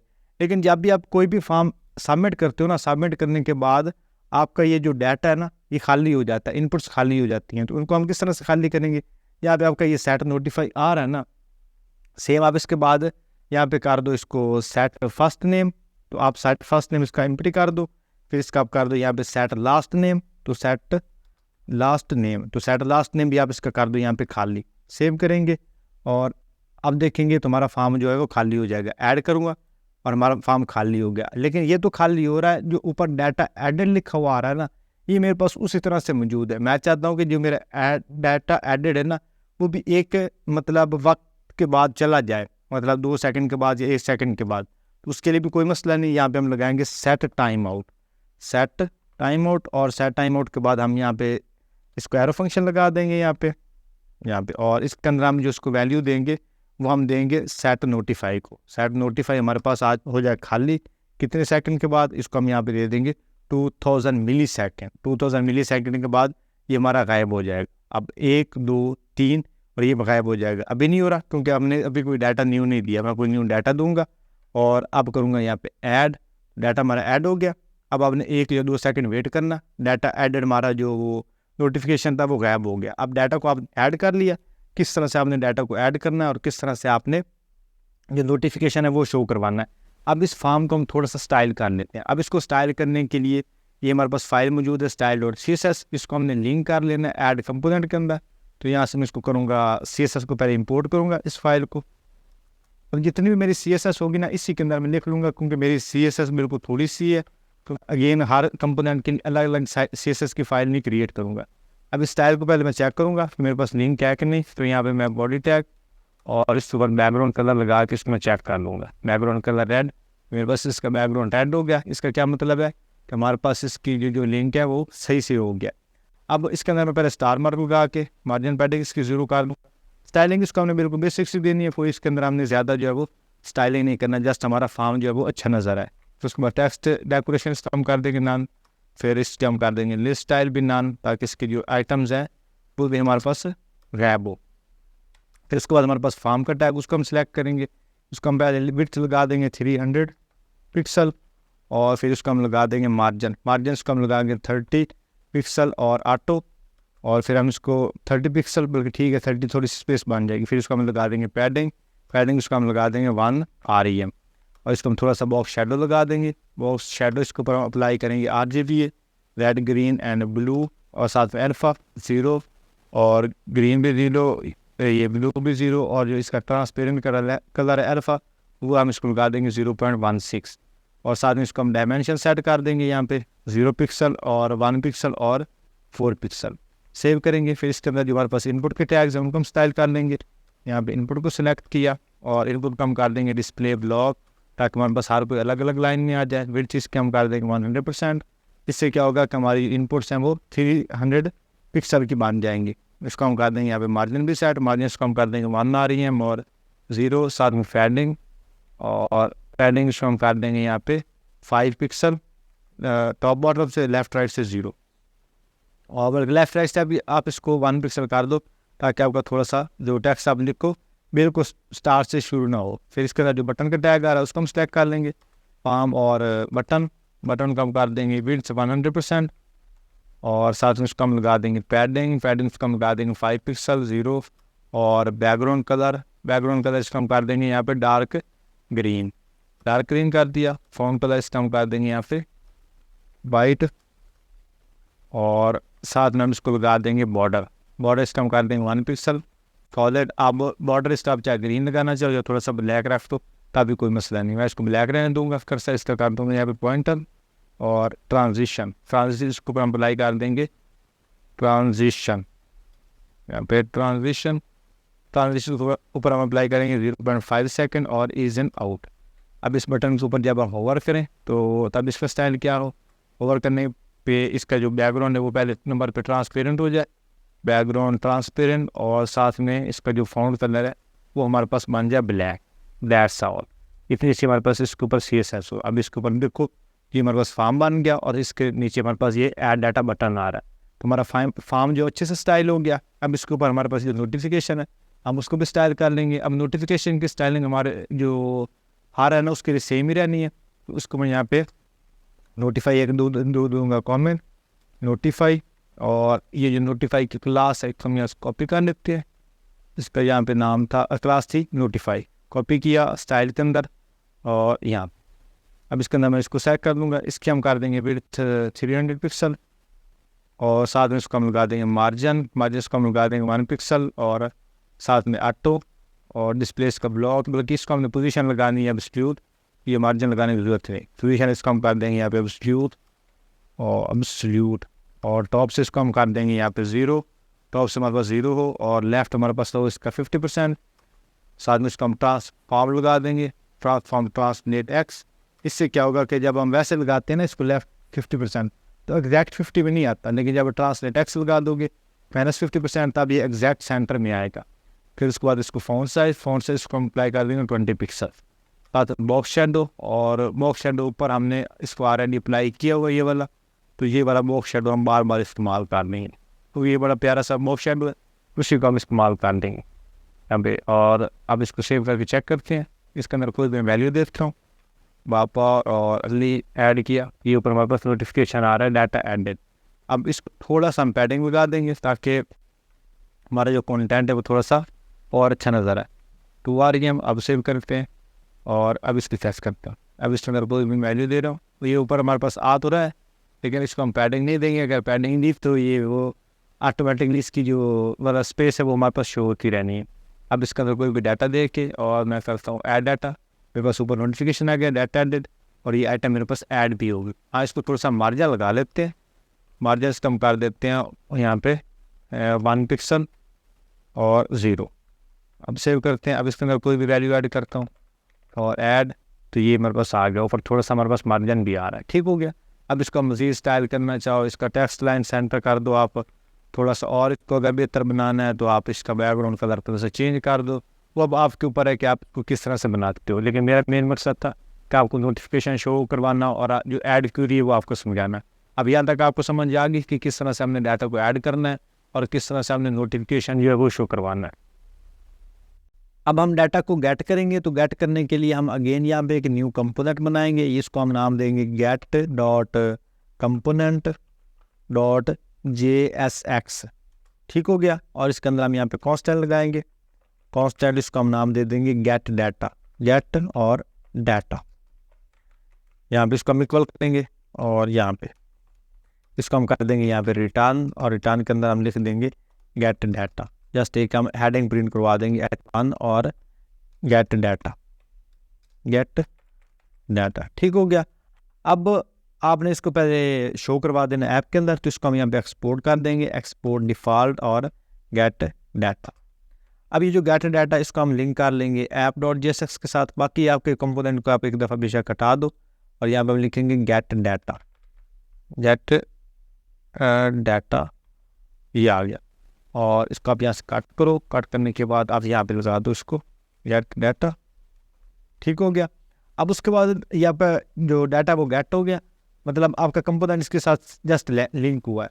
अब डाटा को गेट करने के लिए ऊपर हम सबसे पहले डीबी को इंपोर्ट करेंगे। आप यहाँ पे लिख देंगे डीबी और हमारी जो डीबी है वो इंपोर्ट होगी।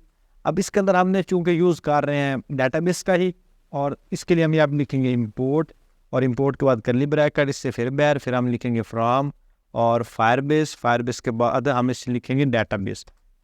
अब जब डाटा को आपने गेट करना है ना, तो गेट करने के लिए आपने दो मेथड इस्तेमाल करने। एक होना आपका रेफरेंस, कि किस रेफरेंस से आपने डाटा को गेट करना है। सेकंड आपका होना है गेट, कि आपने डाटा को क्या करना है। अब हमने इसके अंदर गेट मेथड का इस्तेमाल करना है। फिर उसके बाद आपने इस कंपोनेंट के अंदर आ जाना है, और इसके अंदर हम जस्ट लिख देंगे यहाँ पे यूज़ इफेक्ट। हम यहाँ पे यूज़ करेंगे यूज़ इफेक्ट का, और यहाँ पे अब यूज़ इफेक्ट ऊपर हमारे पास ऑलरेडी इंपोर्ट हो गया, और यहाँ पे हम लेंगे एक कांस्टेंट जिसको हम नाम देंगे फैच डाटा, और फैच डाटा को हम इक्वल कर देंगे एसिंक्रोनस फंक्शन के। और यहाँ पे हमारा एसिंक्रोनस फंक्शन इसके अंदर लग गया, और इसके अंदर हम एक लगाएंगे कांस्टेंट, और उस कांस्टेंट को हम नाम दे देंगे यूज़र रेफरेंस के। किस रेफरेंस से आपने यूज़र डाटा को गेट करना है, इसको हम देंगे रेफरेंस, और रेफरेंस के अंदर हम देंगे इसको डीबी के अंदर हमारे पास ऑलरेडी डाटाबेस की जो मतलब डिटेल्स है वो मौजूद है। फिर हम देंगे इसको किस कलेक्शन के साथ, या किस टेबल के थ्रू आपने डाटा को गेट करना है। तो हमारे पास वहाँ पे कलेक्शन का नाम क्या है, यूज़र्स, तो हम यहाँ पे दे देंगे इसको यूज़र्स। ये हमारा रेफरेंस बन गया। अब यहाँ पे हम लिखेंगे ट्राई, कि जब आपका ये रेफरेंस बन जाए तब आप इसको ट्राई करो।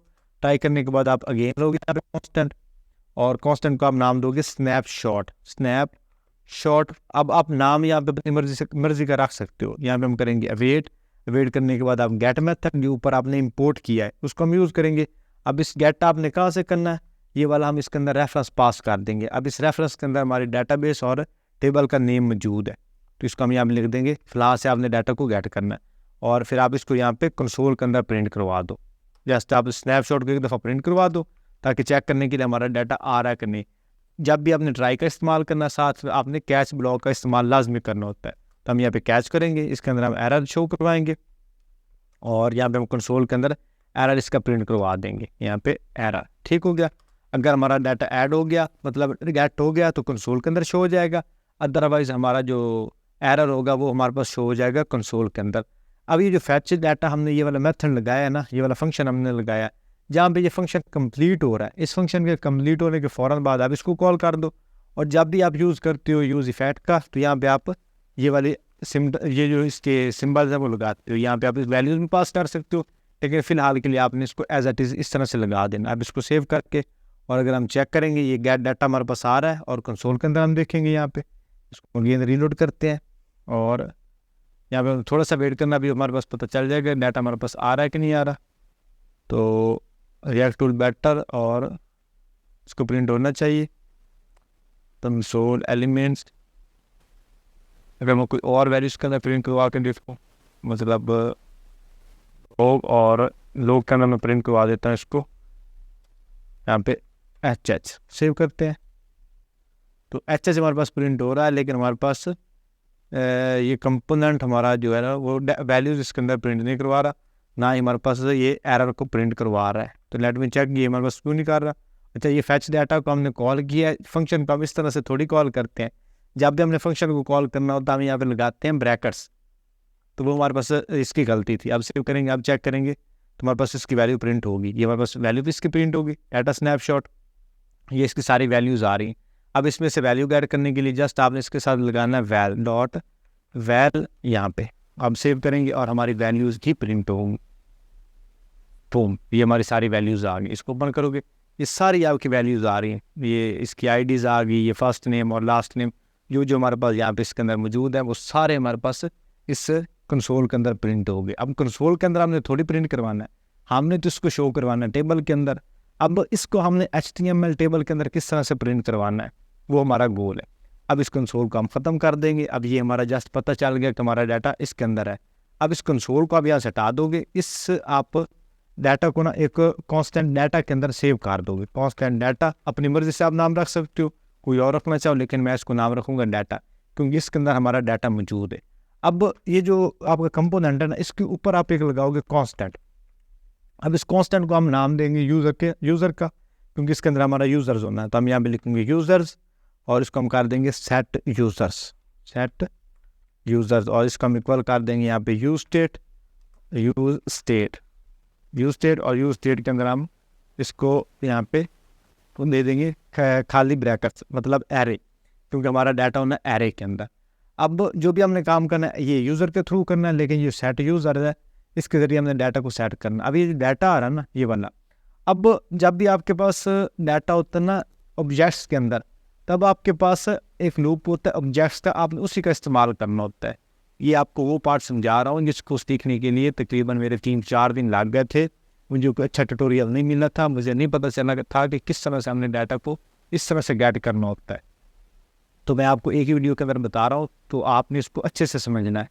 हम यहाँ पे कांस्टेंट लेंगे, उसको हम नाम देंगे यूज़र एरे, इसको आपने अच्छे से समझना है, यूज़र एरे। ठीक हो गया। फिर आपने इसको कर देना इक्वल, फिर आपने यहाँ पे लिखना ऑब्जेक्ट, ये आपका ऑब्जेक्ट का ओ जो है वो कैपिटल होना चाहिए। फिर हम यहाँ पे लिखेंगे डॉट कीज़, इसके अंदर आपकी कौन सी की हो, फिर इसके अंदर आप डाटा पास कर दोगे जो आपका डाटा यहाँ पे मौजूद है। इस डाटा को हमने ऑब्जेक्ट डॉट कीज़ के अंदर पास कर दिया। फिर हम इसको करेंगे मैप, इसका हम डॉट और मैप किया। मैप करने के बाद अगेन आप इसको यहाँ पे इसके अंदर एक लगाओगे फंक्शन, इसको आप लोग यहाँ पे की, हमने इसको की से बाहर आपने आ जाना है। फिर आप यहाँ पे लगाओगे इसको इक्वल का साइन, और फिर यहाँ पे जिस तरह से आप लगाते हो, मतलब डाटा को मैप करते हो। और जब भी आपने डाटा को मैप करना होता है ना, तब आप कभी भी जो करली ब्रैकेट है वो इस्तेमाल नहीं करते हो, आप इस्तेमाल करते हो ये प्रिंसेस, जिसे आप छोटे ब्रैकेट्स बोलते हो, वो आप इस्तेमाल करते हो। अब चूंकि हमारा डाटा है ऑब्जेक्ट्स के अंदर, तो अब आपने अगेन यहाँ पे करली ब्रैकेट का इस्तेमाल करना है। अगेन करली ब्रैकेट का इस्तेमाल कर दिया। अब इसको आप वैल्यू दोगे एक आईडी, क्योंकि आपकी वहाँ पे आईडी होगी ना, वो भी आपकी कीज़। ठीक हो गया। और बाकी जितना भी आपका डाटा होगा यहाँ पे हम यूज़ करेंगे ट्रिपल, और फिर हम यहाँ पे यूज़ करेंगे डाटा, और यहाँ पे हम लिखेंगे की। ठीक हो गया। अब ये डाटा हमारा इसके अंदर सारा स्टोर हो गया। इन ट्रिपल डॉट का मतलब होता है कि आपका जितना भी डाटा है, मतलब जितनी इसकी वैल्यूज़ हैं, फर्स्ट नेम लास्ट नेम, वो सारे इसके अंदर स्टोर होगी।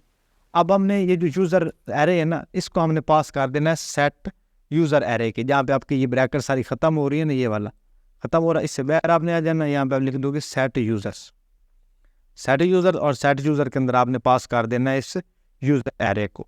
अब ये जो आपका डाटा इसके अंदर पास हो गया, अब हम इसको आसानी के साथ मतलब एक्सेस कर सकते हैं अपने पेज के अंदर।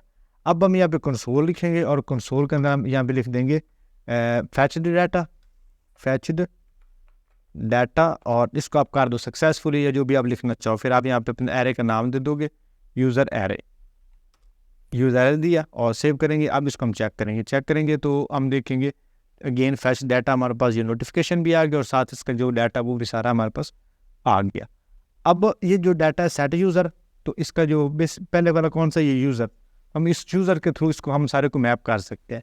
तो आपका यहाँ पे रिटर्न आ रहा ना, यहाँ पे आप एक लगाओ HTML का टेबल, सिंपली हम यहाँ पे इस H1 को हटा देंगे, या इसको लिखा रहने तो तब भी कोई मसला नहीं है। तो यहाँ पे हम एक लेंगे डिव, और डिव को हम क्लास लगा देंगे यूज़र टेबल, और यूज़र टेबल के अंदर हम लेंगे एक टेबल का टैग, क्योंकि टेबल टैग लेने से पहले हम एक लेंगे H1 का टैग, और इसको हम नाम देंगे यूअर आइटम्स या यूअर डाटा, जो भी आप इसको रखना चाहो। फिर इसके अंदर हम लेंगे एक टेबल का टैग, और टेबल के अंदर हम एक लेंगे TR का टैग, और TR को हम देंगे TH, और पहले हम देंगे इसको ID, TD नहीं, हम यहाँ यूज़ करेंगे TH, टेबल हेडिंग ID। फिर हम सेव अगेन, इसको हम यहाँ पे लिखेंगे, सेकंड को नेम देंगे फर्स्ट नेम, फिर हम इसको देंगे लास्ट नेम, यहाँ पे हम देंगे लास्ट नेम, ठीक हो गया। और फिर हम देंगे इसको डिलीट, यहाँ पे हमारा डिलीट बटन हो जाए, डिलीट। और फिर हम इसको देंगे यहाँ पे एडिट या अपडेट, हम इसको कर देंगे एडिट, ठीक हो गया। अब ये जो आपका TRA कंप्लीट हो गया, फिर उसके बाद हम यहाँ पे अगेन लेंगे करली ब्रैकेट्स, करली ब्रैकेट्स के अंदर ये यूज़र डॉट मैप, क्या आप अपने डाटा को मैप करो। मैप करने के बाद हम यहाँ पे अगेन इसके अंदर वैल्यू पास करेंगे यूज़र की, फिर इससे बाहर आपने आ जाना है और यहाँ पे आप अगेन यहाँ पे यूज़ कर लोगे ये पेरेंथेसिस, और इसके अंदर आप एक TR का टैग लो यहाँ पे, और इसको आप दे दो एक यूनिक आपने चीज़ देनी है, वो आप देनी है इसको की। हम इसको की देंगे, की हम इसको देंगे यूज़र, जो यूज़र की ID है वो हम इसके अंदर एज अ की पास कर देंगे, ठीक हो गया। फिर इसके अंदर हम लेंगे TD, तो हम इसके अंदर फर्स्ट TD लेंगे और इसके अंदर हम जस्ट ID को एक दफ़ा प्रिंट करके देखेंगे, तो हम देखेंगे यूज़र डॉट ID। और अब इसको अगर हम चेक करेंगे, अगर हमारे पास ID से प्रिंट होगी तो ये ID हमारी प्रिंट होगी, इसका मतलब है कि डाटा हमारे पास सही से गेट हो रहा है। फिर इसके बाद हम इसको सेकंड एक लेंगे और इसको हम देंगे यहाँ पे फर्स्ट नेम, फर्स्ट और नेम, और सेकंड आप इसको देखो यहाँ पे यूज़र डॉट लास्ट नेम, और जो आपके नेम वहाँ पे मौजूद है आप सेव करेंगे, तुम्हारा फर्स्ट नेम भी इसके अंदर प्रिंट हो गया, ये देखिए, और इसका लास्ट नेम भी प्रिंट हो गया। फिर इसके अंदर हमने डिलीट बटन और जो एडिट बटन है उसको भी लिख लेते हैं, लेकिन वो हमारा थोड़ा सा और इंटरेस्टिंग चीज़ है, लेकिन जस्ट मैं इसके अंदर अभी लिख देता हूँ डिलीट, और फिर इसको हम सेकंड दे देंगे एडिट, सेव करके उसको लिखते हैं, तो वो हमारा टेबल लग गया। टेबल के अंदर हमारे पास ये सारी चीज़ें आ गई। अब ये जो टेबल है इसको हम थोड़ा सा स्टाइल कर लेते हैं। अब टेबल का स्टाइल भी बिल्कुल ही सिंपल सा है। सिंपली आपने क्या करना है कि हम एक इसकी जो पेरेंट डिव है इसको हमने नाम दिया था यूज़र टेबल का, इसको हम कॉपी करेंगे, आएंगे स्टाइल और CSS के अंदर, और ये आपका यहाँ पे नोटिफिकेशन आ रहा है, नोटिफिकेशन को आप नीचे रहने दो, यहाँ पे आप इसको इस कॉमेंट लगा दो यूज़र टेबल, यहाँ पे आप दे दो यूज़र टेबल, यहाँ पे इसका आप लगा दो विड्थ। अब इसको आप ना एक स्पेसिफिक विड्थ मतलब 100% लगाना चाहो, कम लगाना चाहो, ज़्यादा लगाना चाहो, आप अपनी मर्जी से स्टाइल कर सकते हो, लेकिन मैंने इसका जस्ट कंटेंट करना है सेंटर में, तो मैं इसको विड्थ से नहीं लगाऊंगा, मैं इसको मार्जिन 0 और ऑटो कर दूंगा। मार्जिन इसका मैं कर दूंगा यहाँ पे 0 और ऑटो सेव करूँगा, और यहाँ पे इसको हटा देता हूँ ताकि हमारे सही से चीज़ें जो है वो नज़र आए, ठीक हो गया। और उसके बाद हम इसके अंदर H1 को सिलेक्ट करेंगे, इसकी हेडिंग आई थिंक हमने H1 में दी है, हाँ H1 में दी, तो H1 को हम यहाँ पे सिलेक्ट करेंगे H1, और इसका हम कर देंगे टेक्स्ट लाइन सेंटर, ताकि इसका जो टेक्स्ट हमारे पास सेंटर में आ जाए। फिर उसके बाद अगेन यूज़र टेबल, और यूज़र टेबल के अंदर हम सिलेक्ट करेंगे TH को, इसको हम दे देंगे यहाँ पे बॉर्डर इसका हम देंगे 1 पिक्सल सॉलिड, और साथ में हम थोड़ी सी पैडिंग उसको लगा देंगे, पैडिंग हम लगा देंगे 10 पिक्सल और 20 पिक्सल, ये हमने लगा दिया। और ऊपर हम टेबल को भी सिलेक्ट कर लेते हैं, और यहाँ पे हम टेबल को सिलेक्ट करते हैं, टेबल को हम यहाँ पे कर देंगे मार्जिन उसको 10 पिक्सल और ऑटो। फिर हम इसको कर देंगे बॉक्स शेडो, और बॉक्स शेडो हम ये ऊपर वाला ही इसके ऊपर अप्लाई कर देंगे, ये वाला, इसको कॉपी करते हैं और ये जो टेबल है इसके ऊपर हम इसको पास कर देते हैं, ठीक हो गया। फिर इसको हम लगा देंगे थोड़ी सी पैडिंग 10 पिक्सल और सेव करेंगे, और अब इसको चेक करते हैं, तो ये मेरे पास एक टेबल बन गया, और इसके ऊपर पीछे बैकग्राउंड पे हमारे पास एक प्यारा सा जो बॉक्स शेडो है वो भी आ रहा है, ठीक हो गया। अब ये जो TH है उनको हम थोड़ा सा और स्टाइल कर लेते हैं, तो ये हमारे पास थी यहाँ पे TD, हम TD को कर रहे थे, हम यहाँ पे TH को करते हैं, और TH को हम यहाँ पे बैकग्राउंड कलर भी लगा देते हैं, बैकग्राउंड इसको हम लगा देंगे RGB इसको लगा देंगे 7, ग्रीन इसको हम लगा देंगे 55, और यहाँ पे इसको हम लगा देंगे 74, ठीक हो गया। और इसका फ़ॉन्ट कलर हम कर देंगे इसको वाइट, सेव करेंगे। अब चेक करेंगे इसकी TH का स्टाइल हमारे पास और प्यारा आ रहा है। फिर इसके अंदर आ रहे हैं हमारे पास TDs, तो TDs को हमने किस तरह से स्टाइल करना है, सिंपली इसको हम कॉपी करेंगे यहाँ से, और यहाँ पे इसके अंदर हम लेंगे TD, और TD को हमने लगा देना बॉर्डर पहले 1 पिक्सल सॉलिड, और फिर हम इसको लगा देंगे यहाँ पे पैडिंग इसको हम अगेन लगा देंगे 10 पिक्सल और 20 पिक्सल, जो हमने TH को लगाई थी। सिंपली सेव करेंगे और बूम, ठीक हो गया। अब इसके अंदर जो बटन हैं हम उसका स्टाइल भी लिख लेते हैं। अभी हमने बटन इसके अंदर क्रिएट नहीं किए, लेकिन आगे हम चल के इसके अंदर बटन क्रिएट तो करने हैं। तो यहाँ पे यूज़र टेबल को हम लेते हैं, और यहाँ पे हम सेलेक्ट करते हैं बटन के टैग को, और बटन के टैग को हम लगा देंगे सिंपली पैडिंग उसको हम लगा देंगे 5 पिक्सल और 10 पिक्सल 20 पिक्सल कर देंगे, ताकि थोड़ा सा चौड़ा बटन हो। बॉर्डर इसका हम कर देंगे 1 पिक्सल सॉलिड, 1 पिक्सल सॉलिड।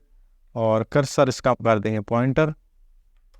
साथ में इसके ऊपर अप्लाई कर देंगे ट्रांजिशन अप्लाई कर देंगे 0.5 सेकेंड और ईज इन आउट।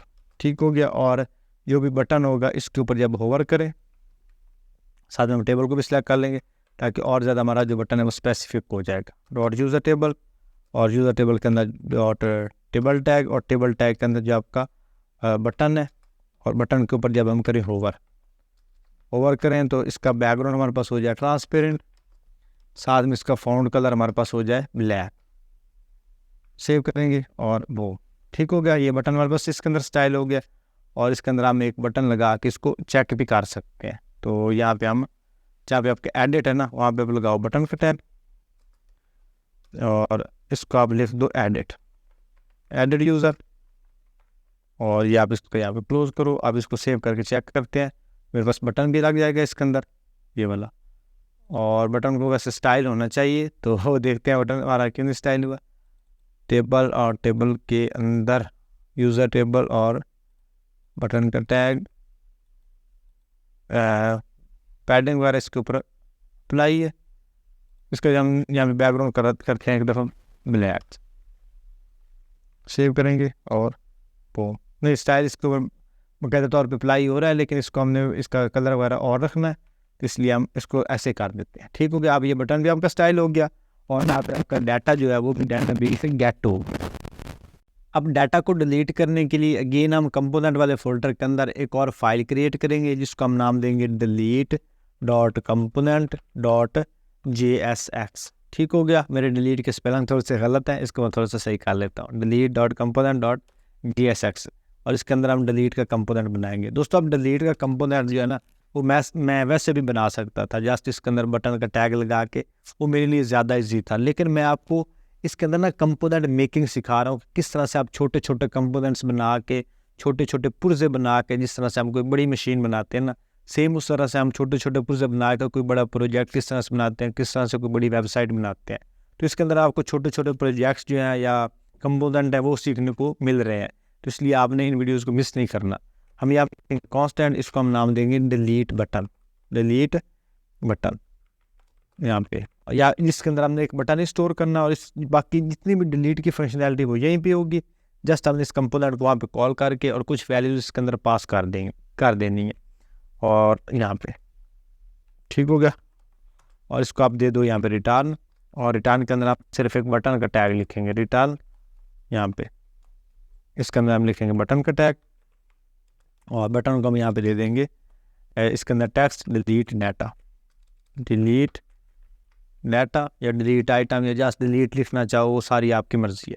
फिर हम यहाँ पे कर देंगे इसको एक्सपोर्ट डिफ़ॉल्ट, और डिफ़ॉल्ट के अंदर हम इसको लगा देंगे डिलीट बटन।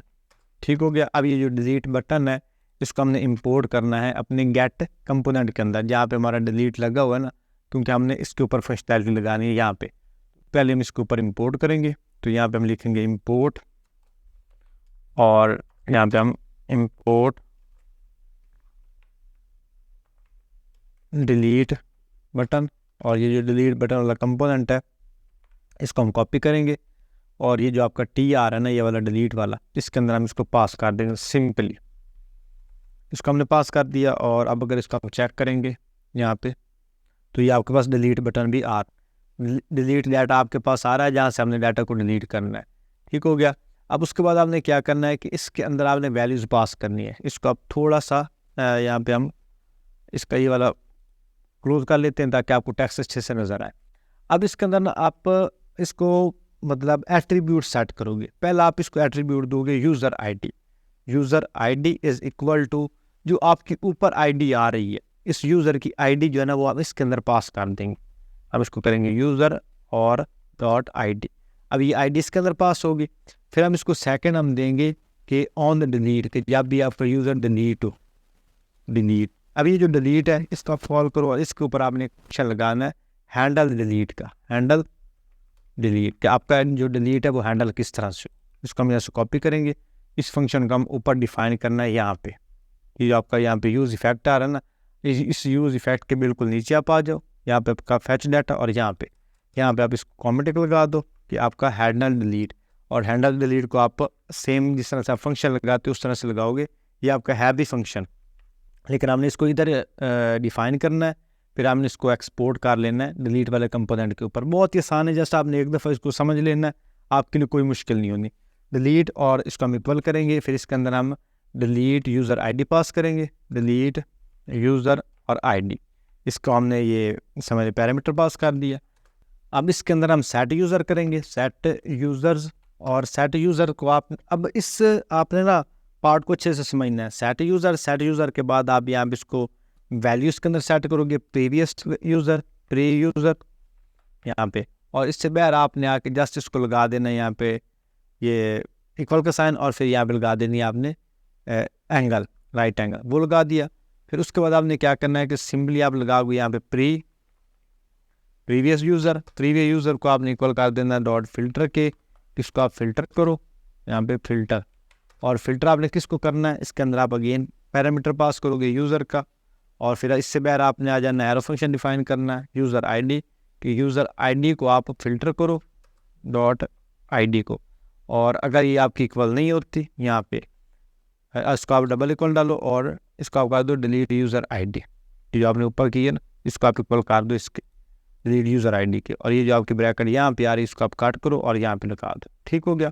अब यहाँ से आपका क्या होगा कि डाटा इसके अंदर सेट हो गया। अब इसको आप एक दफ़ा मज़ीद अच्छे से समझ लो। सेट यूज़र के अंदर प्री यूज़र, यहाँ पे आप अपनी मर्जी का नाम रख सकते हो, डॉट फिल्टर के डाटा को फिल्टर करो, कौन से वाले को, यूज़र को, और ये जो यूज़र आईडी, अब ये जो यूज़र आईडी हमने यहाँ पे इसको ऑलरेडी पास की हुई है, यहाँ पे इसको आईडी हमने पास की हुई है यूज़र आईडी को, और user ID is not equal to delete user ID. ठीक हो गया, यहाँ तक हो गया। उसके बाद हम इसको लगा देंगे सेट नोटिफाई। अब जो नोटिफाई हमने ऐड कंपोनेंट के अंदर नहीं लगाई हुई है वाली कॉन्स्टेंट, इसको हम यहाँ से कॉपी करेंगे।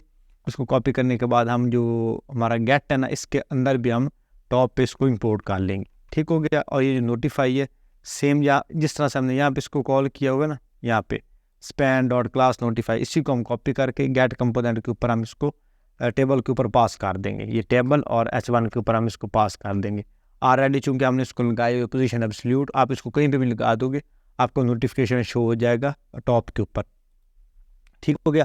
अब ये नोटिफिकेशन भी इसके अंदर आ गया, और ये जो ये आपका था यहाँ पे गेट के अंदर, और ये बाकी इसके जो वैल्यूज़ हैं वो भी इसके अंदर आ गया। अब इसके अंदर हम कर देंगे सेट नोटिफाई, कि जब आपका ये हो जाए तो सेट नोटिफाई के अंदर आप वैल्यू पास कर दो डाटा डिलीटेड। ठीक हो गया। अब यहाँ तक आपको समझ आ गई कि किस तरह से आपने इस डिलीट हैंडल को हैंडल करना है यहाँ पे। अब इस लाइन को आप एक दफ़ा मज़ीद अच्छे से समझ लो। सेट यूज़र के अंदर प्री यूज़र, और फिर आपने फ़िल्टर लगा देना बाई आईडी के थ्रू इसको फ़िल्टर करेगा, और आपका जो डाटा वो उसमें से माइनस हो जाएगा। ठीक हो गया। फिर आपने आ जाना ये डिलीट वाला जो आपका कंपोनेंट है इसके अंदर, डिलीट कंपोनेंट, और डिलीट कंपोनेंट के अंदर जो आपने यहाँ पे फंक्शन लगाए थे ना, जो आपने यहाँ पे पैरामीटर इसको पास किए हैं, एक आपने पास किया इसको ये यूज़र आईडी, और दूसरा आपने पास किया ऑन डिलीट, इन दोनों को आपने वहाँ पे इंपोर्ट करना। अब इसको जब भी आप यहाँ पे कॉल करोगे या इंपोर्ट करोगे, आप देते हो करली ब्रैकेट, फिर आपने जो नाम यहाँ पे रखे हैं, पहले आपने नाम रखा है यहाँ पे यूज़र आईडी, इसी को आप कॉपी करके यहाँ पे लगा दो। फिर आप इसको कॉमा लगाओ, कॉमा लगाने के बाद जो सेकंड आपका है उसको भी आप सेम इस तरह से पास कर दो। ऑन डिलीट को भी हमने यहाँ से कॉपी किया, और यहाँ पे हमने ऑन डिलीट को भी इसके अंदर कॉल कर लिया। अब दोनों फंक्शन हमने यहाँ पे वैसे लगाए थे सेम एज इट इज़, हमने उसको यहाँ पे कॉल कर लिया। अब ये बटन आपका डिलीट डाटा, इसकी आप ऑन क्लिक के ऊपर आओ, कि जब इसके ऊपर क्लिक किया जाए तो आपके पास एक फंक्शन आ जाए हैंडल डिलीट। अब जो हैंडल डिलीट वहाँ पे था और है, ये हैंडल डिलीट और है। ठीक हो गया।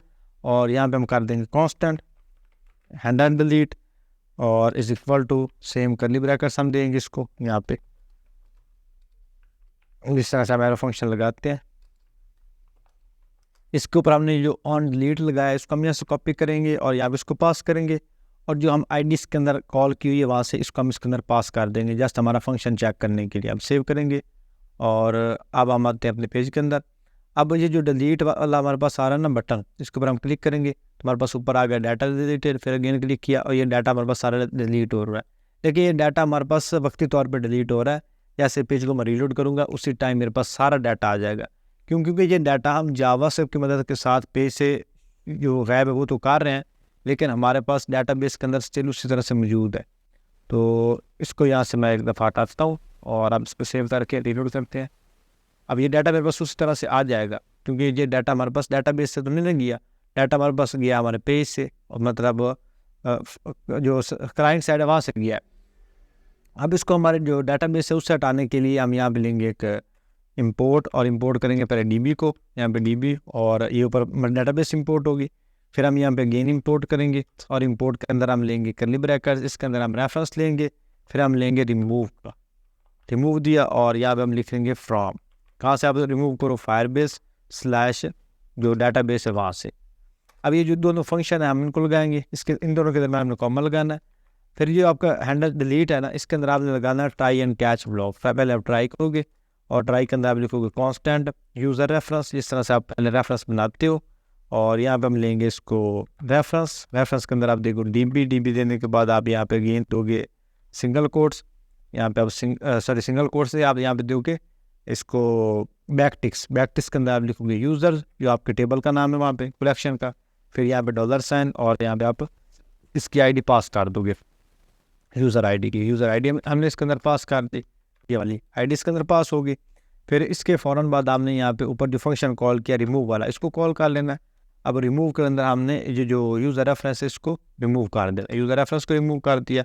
और ये जो ऑन डिलीट वाला है इसको भी हम यहाँ पे नीचे कॉल कर देंगे इसको भी, ताकि हमारे पास रियल टाइम भी डाटा हमारे पास वहाँ पे रैब हो, ताकि हमें पेज को रीलोड ना करना पड़े। इसके अंदर हम भी यूज़र आईडी को पास कर देंगे, यूज़र आईडी को पास कर दिया। अब यहाँ पे आपका ट्राई ख़त्म हो रहा है ना, वहाँ पे कैच ब्लॉक को भी कॉल कर लो, और इसके अंदर ये पास करो, ये मतलब एरर, और कंसोल के अंदर आप पास कर दो इसको एरर, ये पास कर दो, सेव किया। अब इसको चेक करेंगे।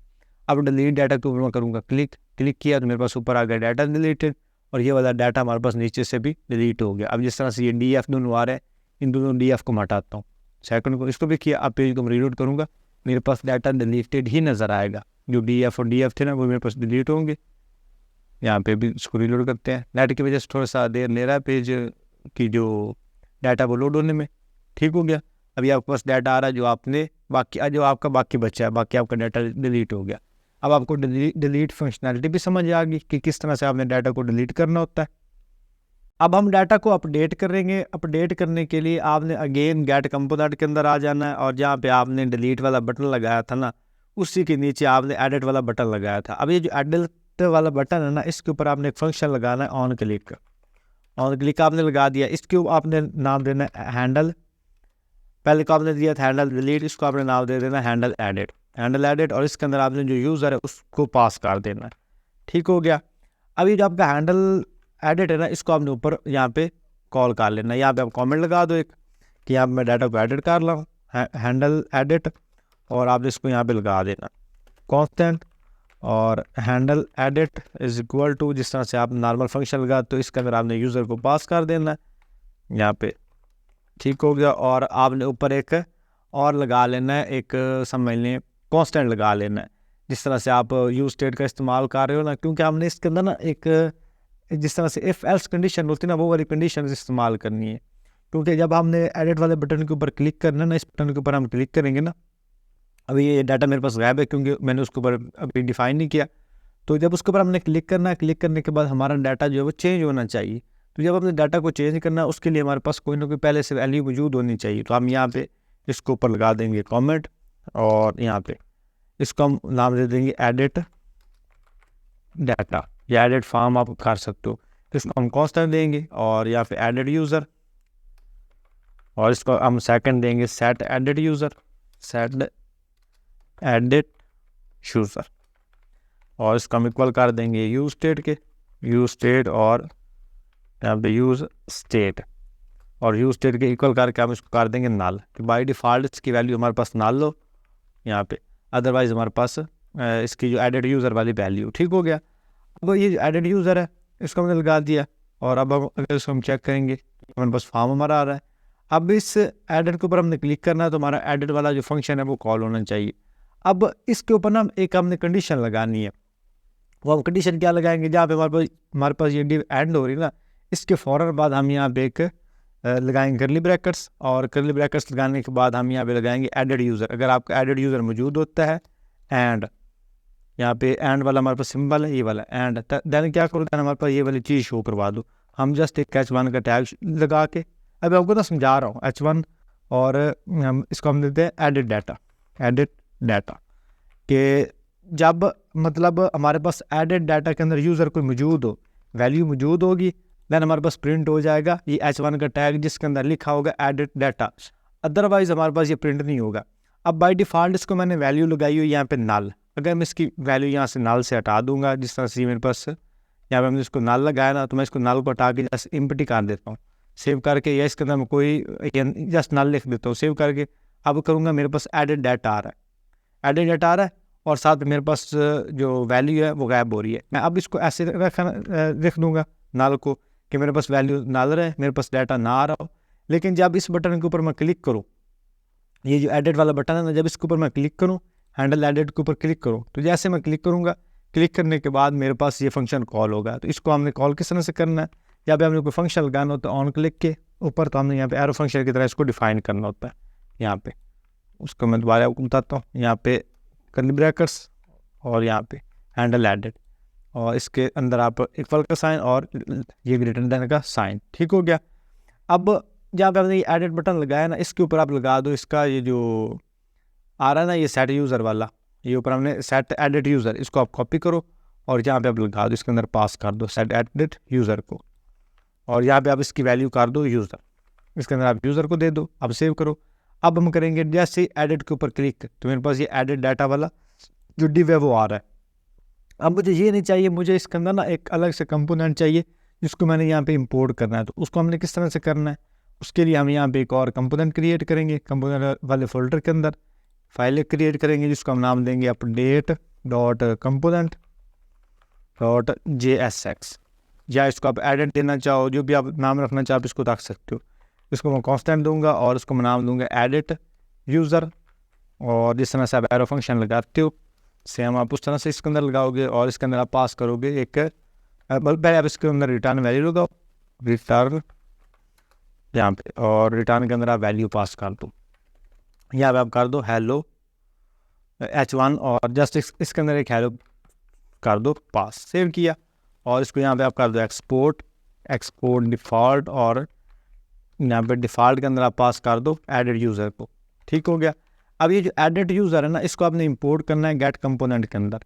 यहाँ पे ऊपर आप इसको इंपोर्ट कर लो, यहाँ पे आप गेट एडिट यूज़र लिखो, एडिट यूज़र ये वाला, ये आपका इंपोर्ट हो गया। इसको यहाँ से कट करो, और जहाँ पे आप ये H1 को प्रिंट करवा रहे थे ना, यहाँ पे इस कंडीशन के ऊपर आप यहाँ पे प्रिंट करवा दो एडिट यूज़र वाला आपका जो कंपोनेंट है, उसको हम यहाँ पे इंपोर्ट करवा देंगे। अब सेव करेंगे।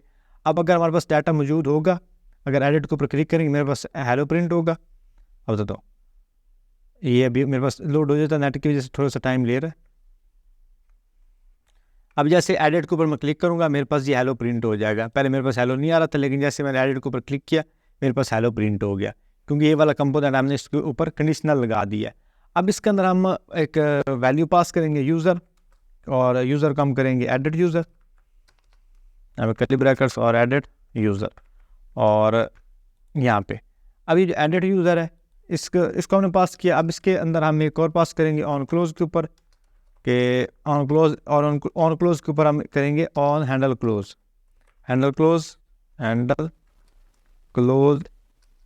और एडिट। इसके ऊपर हम क्या करेंगे, इसके ऊपर हम एक फंक्शन लगाएंगे, जब इसके ऊपर क्लिक करें तो इसकी वैल्यू हमारे पास अगेन नल हो जाए। जैसे इसकी वैल्यू नल होएगी तब हमारे पास ये अगेन गायब हो जाएगा। तो इसको हमने सिंपली यहाँ पे कांस्टेंट और हैंडल क्लोज एडिट इक्वल करेंगे, जिसके अंदर हमने कोई वैल्यू नहीं देनी, जस्ट हमने जो इसका सेट एडिट यूज़र है ना, ये सेट एडिट यूज़र वो हमने कर देना नल, इसके अंदर नल कर देंगे। जब इसकी वैल्यू नल होगी देन क्या होगा, हमारे पास ये क्लोज हो जाएगा, ठीक हो गया। और इसके अंदर एक और आपने फंक्शन लगा देना है, जिसको आपने नाम देना है अपडेट का। तो आप इसको करोगे ऑन अपडेट, और ऑन अपडेट को भी आप इक्वल करो यहाँ पे, और इसके अंदर आप लिख दो हैंडल अपडेट यूज़र, ठीक हो गया। और ये जो आपका हैंडल अपडेट वाला फंक्शन है ना, इसको आपने ऊपर डिफाइन करना है, जिस तरह से आपने डिलीट वाला डिफाइन किया था ना, सेम उसी तरह से। यहाँ पे आप इसको एक कमेंट लगा दो, हैंडल अपडेट यूज़र, और यहाँ पे आप इसको कांस्टेंट लगाओ, कांस्टेंट और कांस्टेंट के अंदर इसको नाम दो हैंडल अपडेट और इसको पीपल करो। इसके अंदर आप सबसे पहली वैल्यू पास करोगे यूज़र आईडी की, यूज़र और आईडी। सेकंड आप इसको पास करोगे आप के सेकंड आप इसके अंदर है अपडेट फॉर्म, तो यहाँ पे आप अपडेट फर्स्ट नेम, और ये जो फर्स्ट नेम और लास्ट नेम है इसको हमने इम्पोर्ट वहाँ पे डिफाइन करना है दूसरे के अंदर, जो हमारा कंपोनेंट है ना एडिट वाला उसके अंदर। फिर हम करेंगे इसको update last name, update last name यहाँ पे। और अब इसके अंदर करेंगे सेट यूज़र, कि जब ये आप यूज़र को सेट करो, सेट करने के अंदर आप प्रीवियस यूज़र इसके अंदर कॉल करो, प्री यूज़र, जिस तरह से हमने आप एडिट के डिलीट के अंदर लगाया था ना, सेम उस तरह से, इस तरह से ये प्री यूज़र, सेम उस तरह से हम लगाएंगे प्री यूज़र। और प्री यूज़र के अंदर हम यहाँ पे इसको गेन देंगे ब्रैकेट्स के अंदर, क्योंकि उसको हमने फंक्शन के पैरामीटर के तौर पे पास करना है। और इसके अंदर अगेन हम प्री मैटर को मैप करेंगे, प्री यूज़र डॉट मैप, और मैप के अंदर हम पास कर देंगे यहाँ पे यूज़र, और यूज़र का हम अगेन, बल्कि इसके अंदर हम सही से यूज़र पास करेंगे, स्पेलिंग मिस्टेक होगी यूज़र। फिर इससे बाहर आएंगे, फिर अगेन यहाँ पे हम फंक्शन डिफाइन करेंगे जिस तरह से हम नॉर्मली डिफाइन करते हैं।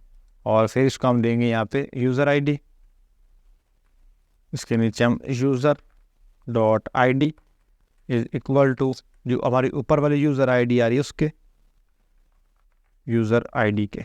ठीक हो गया। और इसको आप चाहे एक स्पेलिंग इसका कैपिटल कर दो या सेम रहने दो तब भी कोई मसला नहीं, क्योंकि आपने बस इसको लगाना ही है। और फिर इसको आप लगा दो यहाँ पे कंडीशन अगर ये मौजूद हो, दैन क्या करो, दैन आप यहाँ पर ट्रिपल डॉट और यूज़र की जितनी भी वैल्यूज़ हैं वो सारी इसके अंदर आप कर दो यूज़र। और फिर इसका आप अंदर पास कर दो फर्स्ट नेम, और फर्स्ट नेम को आप इक्वल कर दो अपडेट फर्स्ट नेम के। और सेकंड आप इसके अंदर पास कर दो लास्ट नेम, और जो आपका लास्ट नेम है उसको आप कर दो अपडेट लास्ट नेम के। सेव करेंगे और इन दोनों के दरमियान हम एक लगा लेंगे कॉमा, यहाँ पे कॉमा लगाएंगे और हमारे पास सारे एरर इसके गायब हो जाएंगे। इससे इसको आप एक दफ़ा मज़ीद अच्छे से देख लो यहाँ पे। और ये आपकी एक ब्रैकेट आप थिंक यहाँ पे इसको हम कट करके ऊपर लगा लेंगे ताकि हमारा फंक्शन थोड़ा सा अच्छे से हमारे पास डिस्प्ले हो। और ये हमारे पास प्री यूज़र, और आई थिंक यहाँ पे हमारे पास एक ब्रैकेट होनी है, ये हमारी जो करली ब्रैकेट है वो इजाफी आ रही है ये वाली, और ये करली ब्रैकेट हमारे यूज़र, और यहाँ पे हम इसको कर देंगे क्लोज। यहाँ पे हमारा ये लास्ट है जो है वो ख़त्म हो रहा है, यहाँ पे इसको क्लोज करेंगे और इसके ऊपर डॉट लगा के फिर इसके अंदर हम यूज़र को पास कर देंगे इस तरह से। अब ये हमारा जो कोड है वो ठीक हो गया। अब इस कोड को एक दफ़ा मज़ीद समझ लो। जब हम हैंडल अपडेट के ऊपर क्लिक करेंगे, user ID, update first name, update last name, ये तीन इसके अंदर पैरामीटर पास हो जाएंगे। फिर सेट यूज़र करेंगे, जो हमारे पास जो मतलब यूज़र मौजूद है उसको हम सेट करेंगे, उसकी वैल्यू चेंज करेंगे। इसके अंदर हम उसकी आईडी लेंगे, आईडी को हम इक्वल कर देंगे यूज़र आईडी के। फिर उसके अंदर फर्स्ट नेम को हम इक्वल कर देंगे अपडेट फर्स्ट नेम के, और लास्ट नेम को हम इक्वल कर देंगे अपडेट लास्ट नेम के। ठीक हो गया। अब ये हमारा हैंडल अपडेट हो गया। अब आपने आ जाना हमारा जो अपडेट कंपोनेंट है इसके अंदर, और जो आपने वहाँ पे फंक्शन आपने लगाए हैं ना उन सब को आपने यहाँ पे इंपोर्ट कर लेना है, जिस तरह से आपने उसके अंदर लगाया था। मतलब उसको इंपोर्ट करने के लिए यहाँ पे आप इस कर्ली ब्रैकेट्स लगाओगे। सबसे पहले आप इसके अंदर जो कॉल करोगे वो आपका होगा ये वाला पैरामीटर यूज़र का। अब यहाँ से यूज़र को कॉपी करो और यहाँ पे आप यूज़र को लगा लो। सेकंड आप इसके अंदर पास करोगे अपना गेट वाला, ये ऑन क्लोज वाला, ऑन क्लोज को कॉपी करो और यहाँ पे ऑन क्लोज को लगा लो, फिर कॉमा, और थर्ड आपके पास है ऑन अपडेट वाला, ऑन अपडेट को कॉपी करो और यहाँ पे आप ऑन अपडेट को लगा लो। फिर हम इसके अंदर कांस्टेंट पास करेंगे यूज़र को एडिट करने के लिए, तो हम यहाँ पे edit form, edit first name, edit first name, और सेकंड हम इसको करेंगे set edit first name, set यहाँ पे सेट एडिट फर्स्ट नेम, और यहाँ पे हम करली ब्रैकेट्स नहीं बड़ी ब्रैकेट्स का इस्तेमाल करेंगे यहाँ पे। फिर इससे बाहर आएंगे और यहाँ पे यूज स्टेट का इस्तेमाल करेंगे, यूज स्टेट, और इसके अंदर हम पास कर देंगे यूज़र का जो फर्स्ट नेम है, यूज़र डॉट फर्स्ट नेम, और ये आपका यूज़र आ रहा है यहाँ से, और जो आपका फर्स्ट नेम है वो आपने यहाँ पे इसको ऊपर लगाया था, यहाँ पे ये आपने फर्स्ट नेम इसको लगाया था, आपका यहाँ से आ रहा है। ठीक हो गया। अभी जो आपका एडिट फर्स्ट नेम है ना, इसको आप यहाँ पे लगाओ एक फार्म के ऊपर आप इसको कॉल कर लो। अब चूंकि हमने इसके अंदर मॉडल लगाना है तो मैं यहाँ पे एक डिव लगाऊंगा जिसको क्लास लगा दूंगा मॉडल, और मॉडल के अंदर मैं लूँगा एक h2 का टैग, और h2 के अंदर मैं लूँगा एक edit user heading, edit user और नॉट यूज़र, यहाँ यूज़र, और एडिट यूज़र के बाद हम यहाँ पे लेंगे इनपुट का टैग, यहाँ पे हम लेंगे एक डिव जिसको हम नाम दे देंगे model content, model dash content, और इसके हम नीचे अंदर ले लेंगे एक इनपुट का टैग, और इसके मैं दूंगा यहाँ पे वैल्यू, और वैल्यू इसको दे दूंगा एडिट फर्स्ट नेम। अब इसके ऊपर आते हैं। अब ये हमारे पास आ रहा है ना एडिट यूज़र और बटन, इसके ऊपर मैं क्लिक करूँगा, एडिट यूज़र के ऊपर क्लिक किया तो जो मेरी वैल्यू थी वो यहाँ पे इसके अंदर प्रिंट होगी, अगर साबिर थी तो साबिर इसके अंदर प्रिंट होगी। अगर आप यहाँ पे देखो जहाँ पे मेरा माउस है वहाँ पे, ठीक हो गया। अब सेम इसको मैं कॉपी पेस्ट कर लूँगा नीचे, और सेकंड के अंदर मैं पास कर दूँगा लास्ट नेम, और यहाँ पे आपका फर्स्ट आ रहा है वहाँ पे आप कर दो इसका लास्ट नेम, क्योंकि यहाँ पे मुझे लास्ट नेम इसका प्रिंट करवाना है। और यहाँ पे भी आपका एडिट आ रहा है फर्स्ट नेम, यहाँ पे आप कर दो इसका एडिट लास्ट नेम, ठीक हो गया। अब ये जो आपकी इनपुट की है इसको आप कॉपी पेस्ट करो, सेकंड इसके अंदर आप पास कर दो एडिट लास्ट वाली, और इसके अंदर आप पास करो ऑन चेंज, जब इसके ऊपर आप वैल्यू चेंज करें दैन इसके अंदर ये फंक्शन लग जाए, और ये जो ऊपर आ रहा है ना इसका सेट एडिट फर्स्ट नेम, इसको हम कॉल करेंगे, और इसकी हम वैल्यू इसके अंदर पास कर देंगे E dot target dot value, save करेंगे। सेम ये वाला फंक्शन हम यहाँ से कॉपी करेंगे, यहाँ से कॉपी किया, और जो सेकंड वाली इनपुट है इसके ऑन चेंज के ऊपर लगा देंगे, और यहाँ पे इसका एडिट होगा last name, edit last name.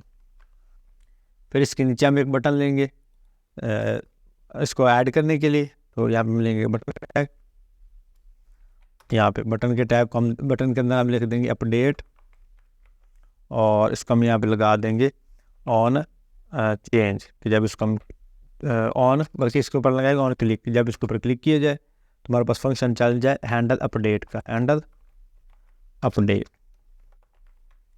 ठीक हो गया। और सेम इसके नीचे हम एक और बटन लेंगे जिसको हमने फंक्शन चला देना ऑन क्लोज का, ऑन क्लोज, और ऑन क्लोज ऊपर हमने ऑलरेडी लगाया हुआ है, और इसके अंदर हम लिख देंगे कैंसिल, कि अगर आप फॉर्म को अपडेट नहीं कर रहे उसको कैंसिल करना चाहते हो तो आपके पास बटन आ जाएगा कैंसिल वाला।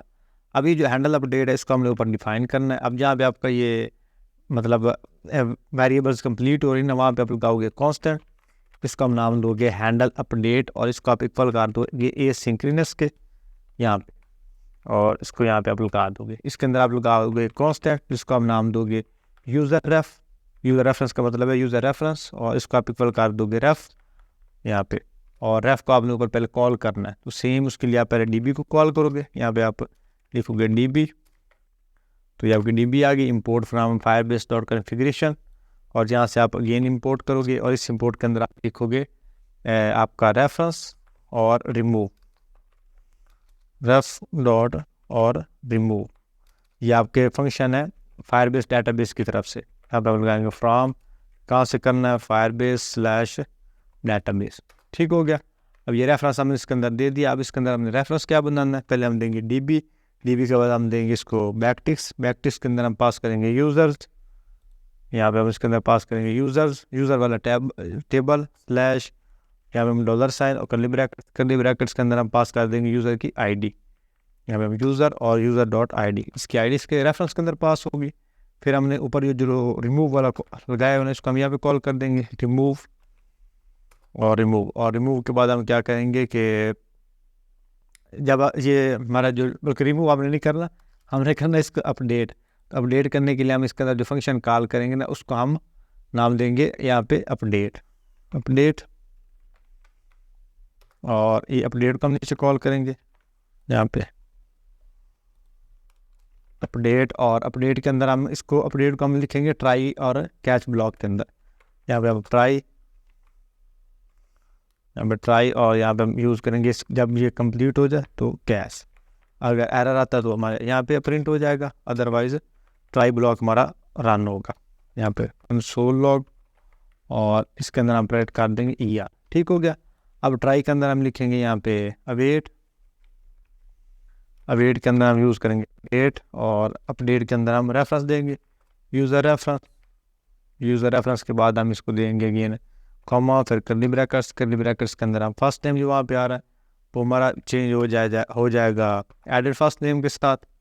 ये जो ऊपर हमने दिया हुआ है इसको एडेड फर्स्ट नेम, इसके साथ सेम इस तरह से जो हमारा लास्ट नेम है, लास्ट नेम वो हमारा आ जाएगा इसके एडेड लास्ट नेम के साथ, एडेड लास्ट नेम के साथ। जब ये आपका अपडेट हो जाएगा फिर उसके बाद जो ऊपर हमने ऑन अपडेट वाला फंक्शन लगाया वो हमारा कॉल हो जाएगा, और उसके अंदर आपकी पहले यूज़र आईडी पास हो जाएगी user.id, सेकंड पैरामीटर इसके अंदर पास हो जाएगा एडेड फर्स्ट नेम, और थर्ड आपका हो जाएगा एडेड लास्ट नेम जो हमने यहाँ पे लगाए हुए थे ना, ये वाले अगर आपको मैं दिखाऊँ user ID update first name update last name, same हमने यहाँ पे पास कर दी एडेड फर्स्ट नेम और एडेड लास्ट नेम, वो वाली वेरिएबल हमने इसके अंदर पास कर दी, और ये आईडी और ये आईडी इसके अंदर पास आ गई यूज़र आईडी, और ये इसकी यूज़र आईडी पास हो गई ऑन अपडेट के अंदर। तब आपका डाटा अपडेट हो जाएगा। जब ये अपडेट हो जाए फिर आपके पास ऑन क्लोज वाला जो फंक्शन है वो चल जाए, ऑन क्लोज वाला जो ऊपर हमने लगाया ऑन क्लोज के अंदर क्या है, सिंपली हमारा जो मॉडल है वो उसका डिस्प्ले नन हो जाना है। सेव किया, अब इसके ऊपर एडिट के ऊपर क्लिक करेंगे, ये हमारा फॉर्म आ गया, कैंसिल के ऊपर क्लिक करते हैं तो गायब हो जाता है। एडिट के ऊपर क्लिक करके अगर इसके अंदर मैं वैल्यूज़ चेंज करूँ, अब यहाँ पे अली आ रहा है, अली के बजाय यहाँ मैं नंबर्स डाल देता हूँ ताकि हमें अच्छे से डिस्प्ले हो। अपडेट के ऊपर क्लिक करेंगे, हमारा डाटा अपडेट हो जाएगा और ये आपके पास नंबर आ गया। लेकिन अब इसके ऊपर क्लिक करते हैं तो ये मेरा फॉर्म जो है मतलब मॉडल वो अब बिल्कुल ही ख़राब सा नज़र आ रहा है। अब ये सारा कमाल है आपका CSS का कि आपने अपने मॉडल्स को किस तरह से स्टाइल करना है। तो सिंपली इसको स्टाइल करना बहुत ही आसान है। सिंपली आपने आ जाना है इसके यहाँ पे, इसकी क्लास आप यहाँ से कॉपी करो, इसकी क्लास कॉपी करने के बाद आप आ जाओ style.css के अंदर। यहाँ पे सिंपली आप यहाँ पे इसको सिलेक्ट करो डॉट मॉडल को, इसको आप लगा दो पोजीशन इसकी फिक्स्ड, पोजीशन इसकी आप फिक्स लगा दो, क्योंकि जब ये हमारे पास डिस्प्ले हो तो अब और कोई चीज़ डिस्प्ले ना हो। हाइट इसके हम कर देंगे 100 VH, और साथ में उसको हम लगा देंगे विड्थ भी 100 VH, और फिर हम सॉरी VH नहीं 100%, साथ में इसको हम लगा देंगे display flex, justify content center, और अलाइन आइटम भी कर देंगे इसकी सेंटर। सेव किया, अब अगर इसको चेक करेंगे तो ये हमारा सारा कंटेंट इसके सेंटर में आ जाएगा। एडिट के ऊपर क्लिक करते हैं तो, और साथ में इसको हम बैकग्राउंड कलर भी लगा देते हैं, बैकग्राउंड कलर इसको हम लगा देंगे यहाँ पे वाइट। सेव कर दें और अब करते हैं एडिट के ऊपर क्लिक, तो मेरा फॉर्म यहाँ पे डिस्प्ले होना चाहिए। इधर गया मैं पोजीशन, और एक दफ़ा इसको मैं ऐसे देखता हूँ, नेट की वजह से भी थोड़ा सा इशू करने लग जाता है। और एडिट ये ठीक तो आ रहा है, लेकिन जैसे इसके ऊपर CSS अप्लाई करता हूँ जैसे इसको बैकग्राउंड में देता हूँ रेड, एक दफ़ा चेक करते हैं रेड, अब चेक करते हैं तो बैकग्राउंड इसके ऊपर रेड हो रहा है। और अब इसको मैं यहाँ पे पोजीशन लगा देता हूँ, यहाँ पे फिक्स्ड, पोजीशन फिक्स्ड, ठीक हो गया, ये आ गया। और इसको मैं करूँगा टॉप से 0, टॉप इसका करूँगा मैं 0, ये टॉप पे चला जाएगा। और फिर इसको मैं कर दूँगा यहाँ पे इसका जो डिस्प्ले है वो फ्लेक्स, जस्टिफाई कंटेंट सेंटर, और साथ में अलाइन आइटम सेंटर, ठीक हो गया। और फिर से इसको हम कर देंगे 100%। अब चेक करेंगे तो ये मेरे पास इस तरह से आ गया। और साथ में इसकी जो हाइट है उसको हम कर देंगे 100 VH, हाइट इसकी हम कर देंगे 100 VH। अब सेव करेंगे और ये मेरे पास आगे इस तरह से फॉर्म। मुझे ये नहीं चाहिए, मुझे चाहिए इसका बैकग्राउंड कलर वाइट, मैंने वाइट को प्रिंट किया तो ये मेरे पास वाइट कलर आ गया। अब इसके अंदर ये फॉर्म आ रहा है तो उसको हमने स्टाइल करना है। और इसके आप ना फ्लैक्स डायरेक्शन कॉलम भी कर सकते हो। फ्लैक्स डायरेक्शन अगर आप कॉलम करोगे तब आप पे ये कंटेंट थोड़ा सा इस तरह से आ जाएगा। फिर उसके बाद मॉडल, और मॉडल के अंदर आपका मॉडल कंटेंट आप उसको सिलेक्ट कर सकते हो यहाँ पे मॉडल, और ये आपका अपडेट फॉर्म, ये आपके डी मॉडल कंटेंट, ये आप हेडिंग भी चाहे इसके अंदर प्रिंट करवा दो। और मॉडल कंटेंट वाली डिव को हम कॉपी करते हैं, फिर आते हैं अपने style.css के अंदर, यहाँ से हम सेलेक्ट करेंगे मॉडल कंटेंट को और इसको हम दे देंगे text line send, text line इसका हम कर देंगे लेफ़्ट, और इसको हम लगा देंगे विड्थ 300 पिक्सल, साथ में उसको हम लगा देंगे पैडिंग उसको हम लगा देंगे 15 पिक्सल, और इसके ऊपर हम बॉक्स शेडो अप्लाई कर देंगे। ये वाला बॉक्स शेडो में इसको कॉपी करता हूँ, इसको कॉपी करते हैं और हम इसके ऊपर अप्लाई कर देते हैं। अब चेक करते हैं तो ये मेरे पास ये बॉक्स शेडो इसके ऊपर अप्लाई हो रहा है। अब इसके अंदर जो इनपुट्स हैं उनको हम लगा देते हैं डिस्प्ले ब्लॉक, ताकि अलग अलग लाइन के अंदर आ जाए।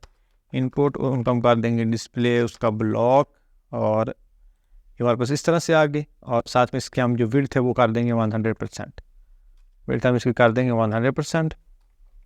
साथ में पैडिंग उसको हम लगा देंगे 5 पिक्सल टॉप बॉटम से, लेफ्ट राइट से हम कर देंगे 2 पिक्सल। फिर उसके बाद हम इसके अंदर जो मतलब टेक्स्ट है उसको भी स्टाइल कर सकते हैं, लेकिन मैं सिंपली इसको हम मार्जिन दे दूंगा ताकि थोड़ी सी स्पेस बन जाए 10 पिक्सल और 0, ताकि इनके दरमियान एक थोड़ी सी स्पेस बन जाए। ये इनपुट इस तरह से आ गई। फिर उसके बाद ये जो एडिट वाला ऊपर है एंडिंग है, इसको हम कर देंगे टेक्स्ट लाइन का सेंटर। इसको कॉपी किया, यहाँ पे सिलेक्ट किया और इसके अंदर ये H2 का टैग उसको सेलेक्ट करेंगे। यहाँ पे हमारे पास style.css और H2, इसका हम कर देंगे टेक्स्ट लाइन सेंटर। सेव करेंगे और बूम, ये टेक्स्ट हमारे पास सेंटर आ गया। फिर इसके नीचे हमारे पास बटन आ रहे हैं, तो इन बटन को हम थोड़ा सा स्टाइल कर लेंगे। सिंपली इसको मैं कॉपी करता हूँ और यहाँ पे सिलेक्ट किया, इसके अंदर जो बटन है उनको सिलेक्ट किया। अब बटन के ऊपर हम क्या करते हैं पैडिंग उसको हम कर देंगे 5 पिक्सल और 10 पिक्सल। साथ में हम इसको लगा देंगे मार्जिन इसका हम कर देंगे यहाँ पे 1 पिक्सल, और साथ में हम बैकग्राउंड कलर अप्लाई कर देंगे। बैकग्राउंड कलर इसका हम कर देंगे यहाँ पे ब्लैक। फॉन्ट कलर हम कर देंगे इसका वाइट, और साथ में उसका हम लगा देंगे बॉर्डर इसका हम कर देंगे 1 पिक्सल सॉलिड। सेव करेंगे और बूम, ये हमारे पास आ गया। ठीक हो गया। कर्सर इसका कर देंगे पॉइंटर, और इसके ऊपर हम लगा देंगे होवर इफेक्ट पे। सेव किया और यहाँ पे इसका हम करेंगे होवर। जब इसके ऊपर हम होवर करें तो इसका बैकग्राउंड हमारे पास हो जाए ट्रांसपेरेंट, और फॉन्ट कलर इसका हमारे पास बन जाए ब्लैक। सेव करेंगे और लेट मी चेक, बूम, ठीक हो गया। अब इसके ऊपर हम लगा देंगे ट्रांजिशन, थोड़ी सी ट्रांजिशन इसके ऊपर अप्लाई कर देंगे 0.4 सेकेंड और ईज इन आउट। सेव करेंगे। अब इसको चेक करते हैं तो ये बटन हमारे पास आ गया। ठीक हो गया। अब कैंसिल के ऊपर क्लिक करते हैं तो मेरा फॉर्म कैंसिल हो जाता है। और एडिट के ऊपर करके अगर यहाँ पे इसकी वैल्यू चेंज करूँ, इंस्टेड ऑफ साबिर मैं कर दूँ याश, और यहाँ पे इसके मैं कर देता हूँ और कोई भी रैंडम सा नंबर दे देता हूँ अपडेट, और ये मेरे पास डाटा इसका अपडेट हो जाएगा। अपडेट किया तो ये डाटा मेरे पास अपडेट हो गया। नेट की वजह से थोड़ा सा टाइम ले रहा है, बाकी आपकी कंप्लीट फंक्शनैलिटीज़ अच्छे से वर्क कर रही हैं। अब ये एडिट और डिलीट वाला बटन है, इनको हम थोड़ा सा स्टाइल कर लेते हैं। इसका स्टाइल करना बिल्कुल सिंपल सा है, जस्ट आप इसको जो है वो अलग अलग क्लासेस लगा के बैकग्राउंड कलर दे दो। तो मैं यहाँ से जो गेट ये कंपोनेंट है ना, इसके अंदर ये मेरे पास बटन लगे हुए हैं, इसको मैं क्लास सेट कर दूंगा एक, और इसको मैं नाम दे दूंगा del_btn। और ये एडिट वाला है तो इसको मैं कर दूंगा क्लास लगा दूंगा यहाँ पे कि edit_btn। अब ये del_btn है, इसके ऊपर मैं अलग से क्लास लगा दूंगा, मतलब इसको थोड़ा सा कलर और कर दूंगा। ये मॉडल के ऊपर आ जाते हैं, यहाँ पे हम इसको सिलेक्ट कर लेते हैं del_btn। इसका बैकग्राउंड हम कर देंगे थोड़ा सा रेडिश टाइप, तो इसको मैं कर दूंगा रेड, और फॉन्ट कलर इसका हम कर देंगे यहाँ पे वाइट। सेव करेंगे तो ये मेरे पास रेड बटन आ जाएगा। आई थिंक इसको हमने सेव नहीं किया। सेव करेंगे और अब देखेंगे ये del_btn आई थिंक सही से कॉपी नहीं हुआ, कॉपी और यहाँ पे लगा हुआ तो ठीक है। आई थिंक कोई इसको लास्ट पे लगा देते हैं।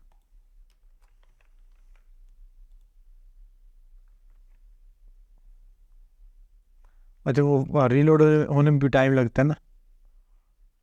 अच्छा, और इसको होना चाहिए इम्पोर्टेंट लगा के देखते हैं। तो why button is not styling. अच्छा, ये मेरे यहाँ पे गलत है ना, इसको मैंने क्लास यहाँ पे नहीं लगानी थी, इसको मैंने क्लास लगानी थी यहाँ पे, मैंने इसको लगाया हुआ ये डिलीट वाले कंपोनेंट के अंदर। यहाँ पे इसको मैंने क्लास लगानी, तब ये स्टाइल होना, अब ये स्टाइल होगा। ये बटन आ गया इसका रेड, ठीक हो गया। अब इसको ओवर करते हैं तो इसके ऊपर ओवर इफेक्ट भी आ रहा है, और ये आपका है स्टाइल के अंदर ये वाला। ठीक होगा। आप बेशक आप इसको जहाँ पे मर्जी लगा दो।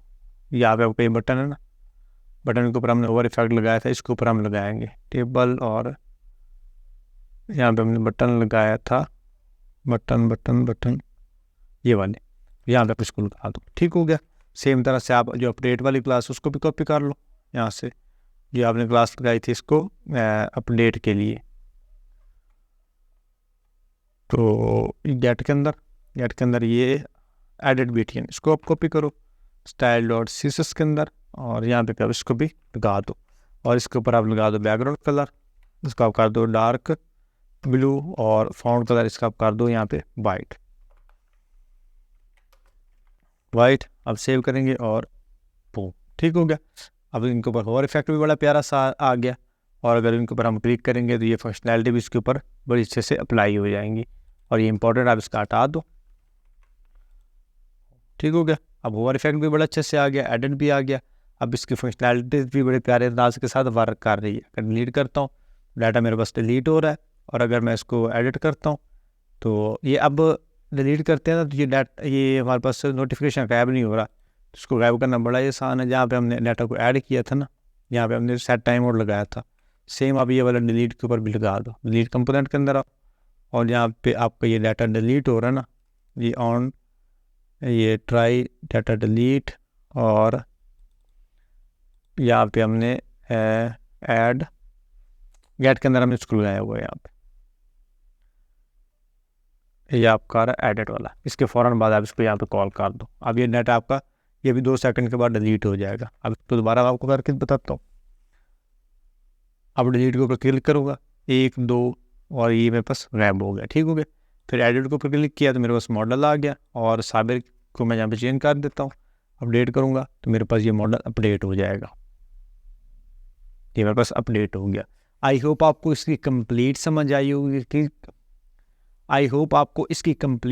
आई होगी कि किस तरह से हमने एक करंट ऑपरेशन परफॉर्म करवाया React.js और फायरबेस के अंदर। अगर आपको वीडियो अच्छी लगी, वीडियो को लाइक करें, चैनल पहली दफ़ा विजिट कर रहे हैं तो सब्सक्राइब करें। इंशाल्लाह मिलते हैं किसी अगले प्रोजेक्ट में, तब तक के लिए अल्लाह हाफिज़।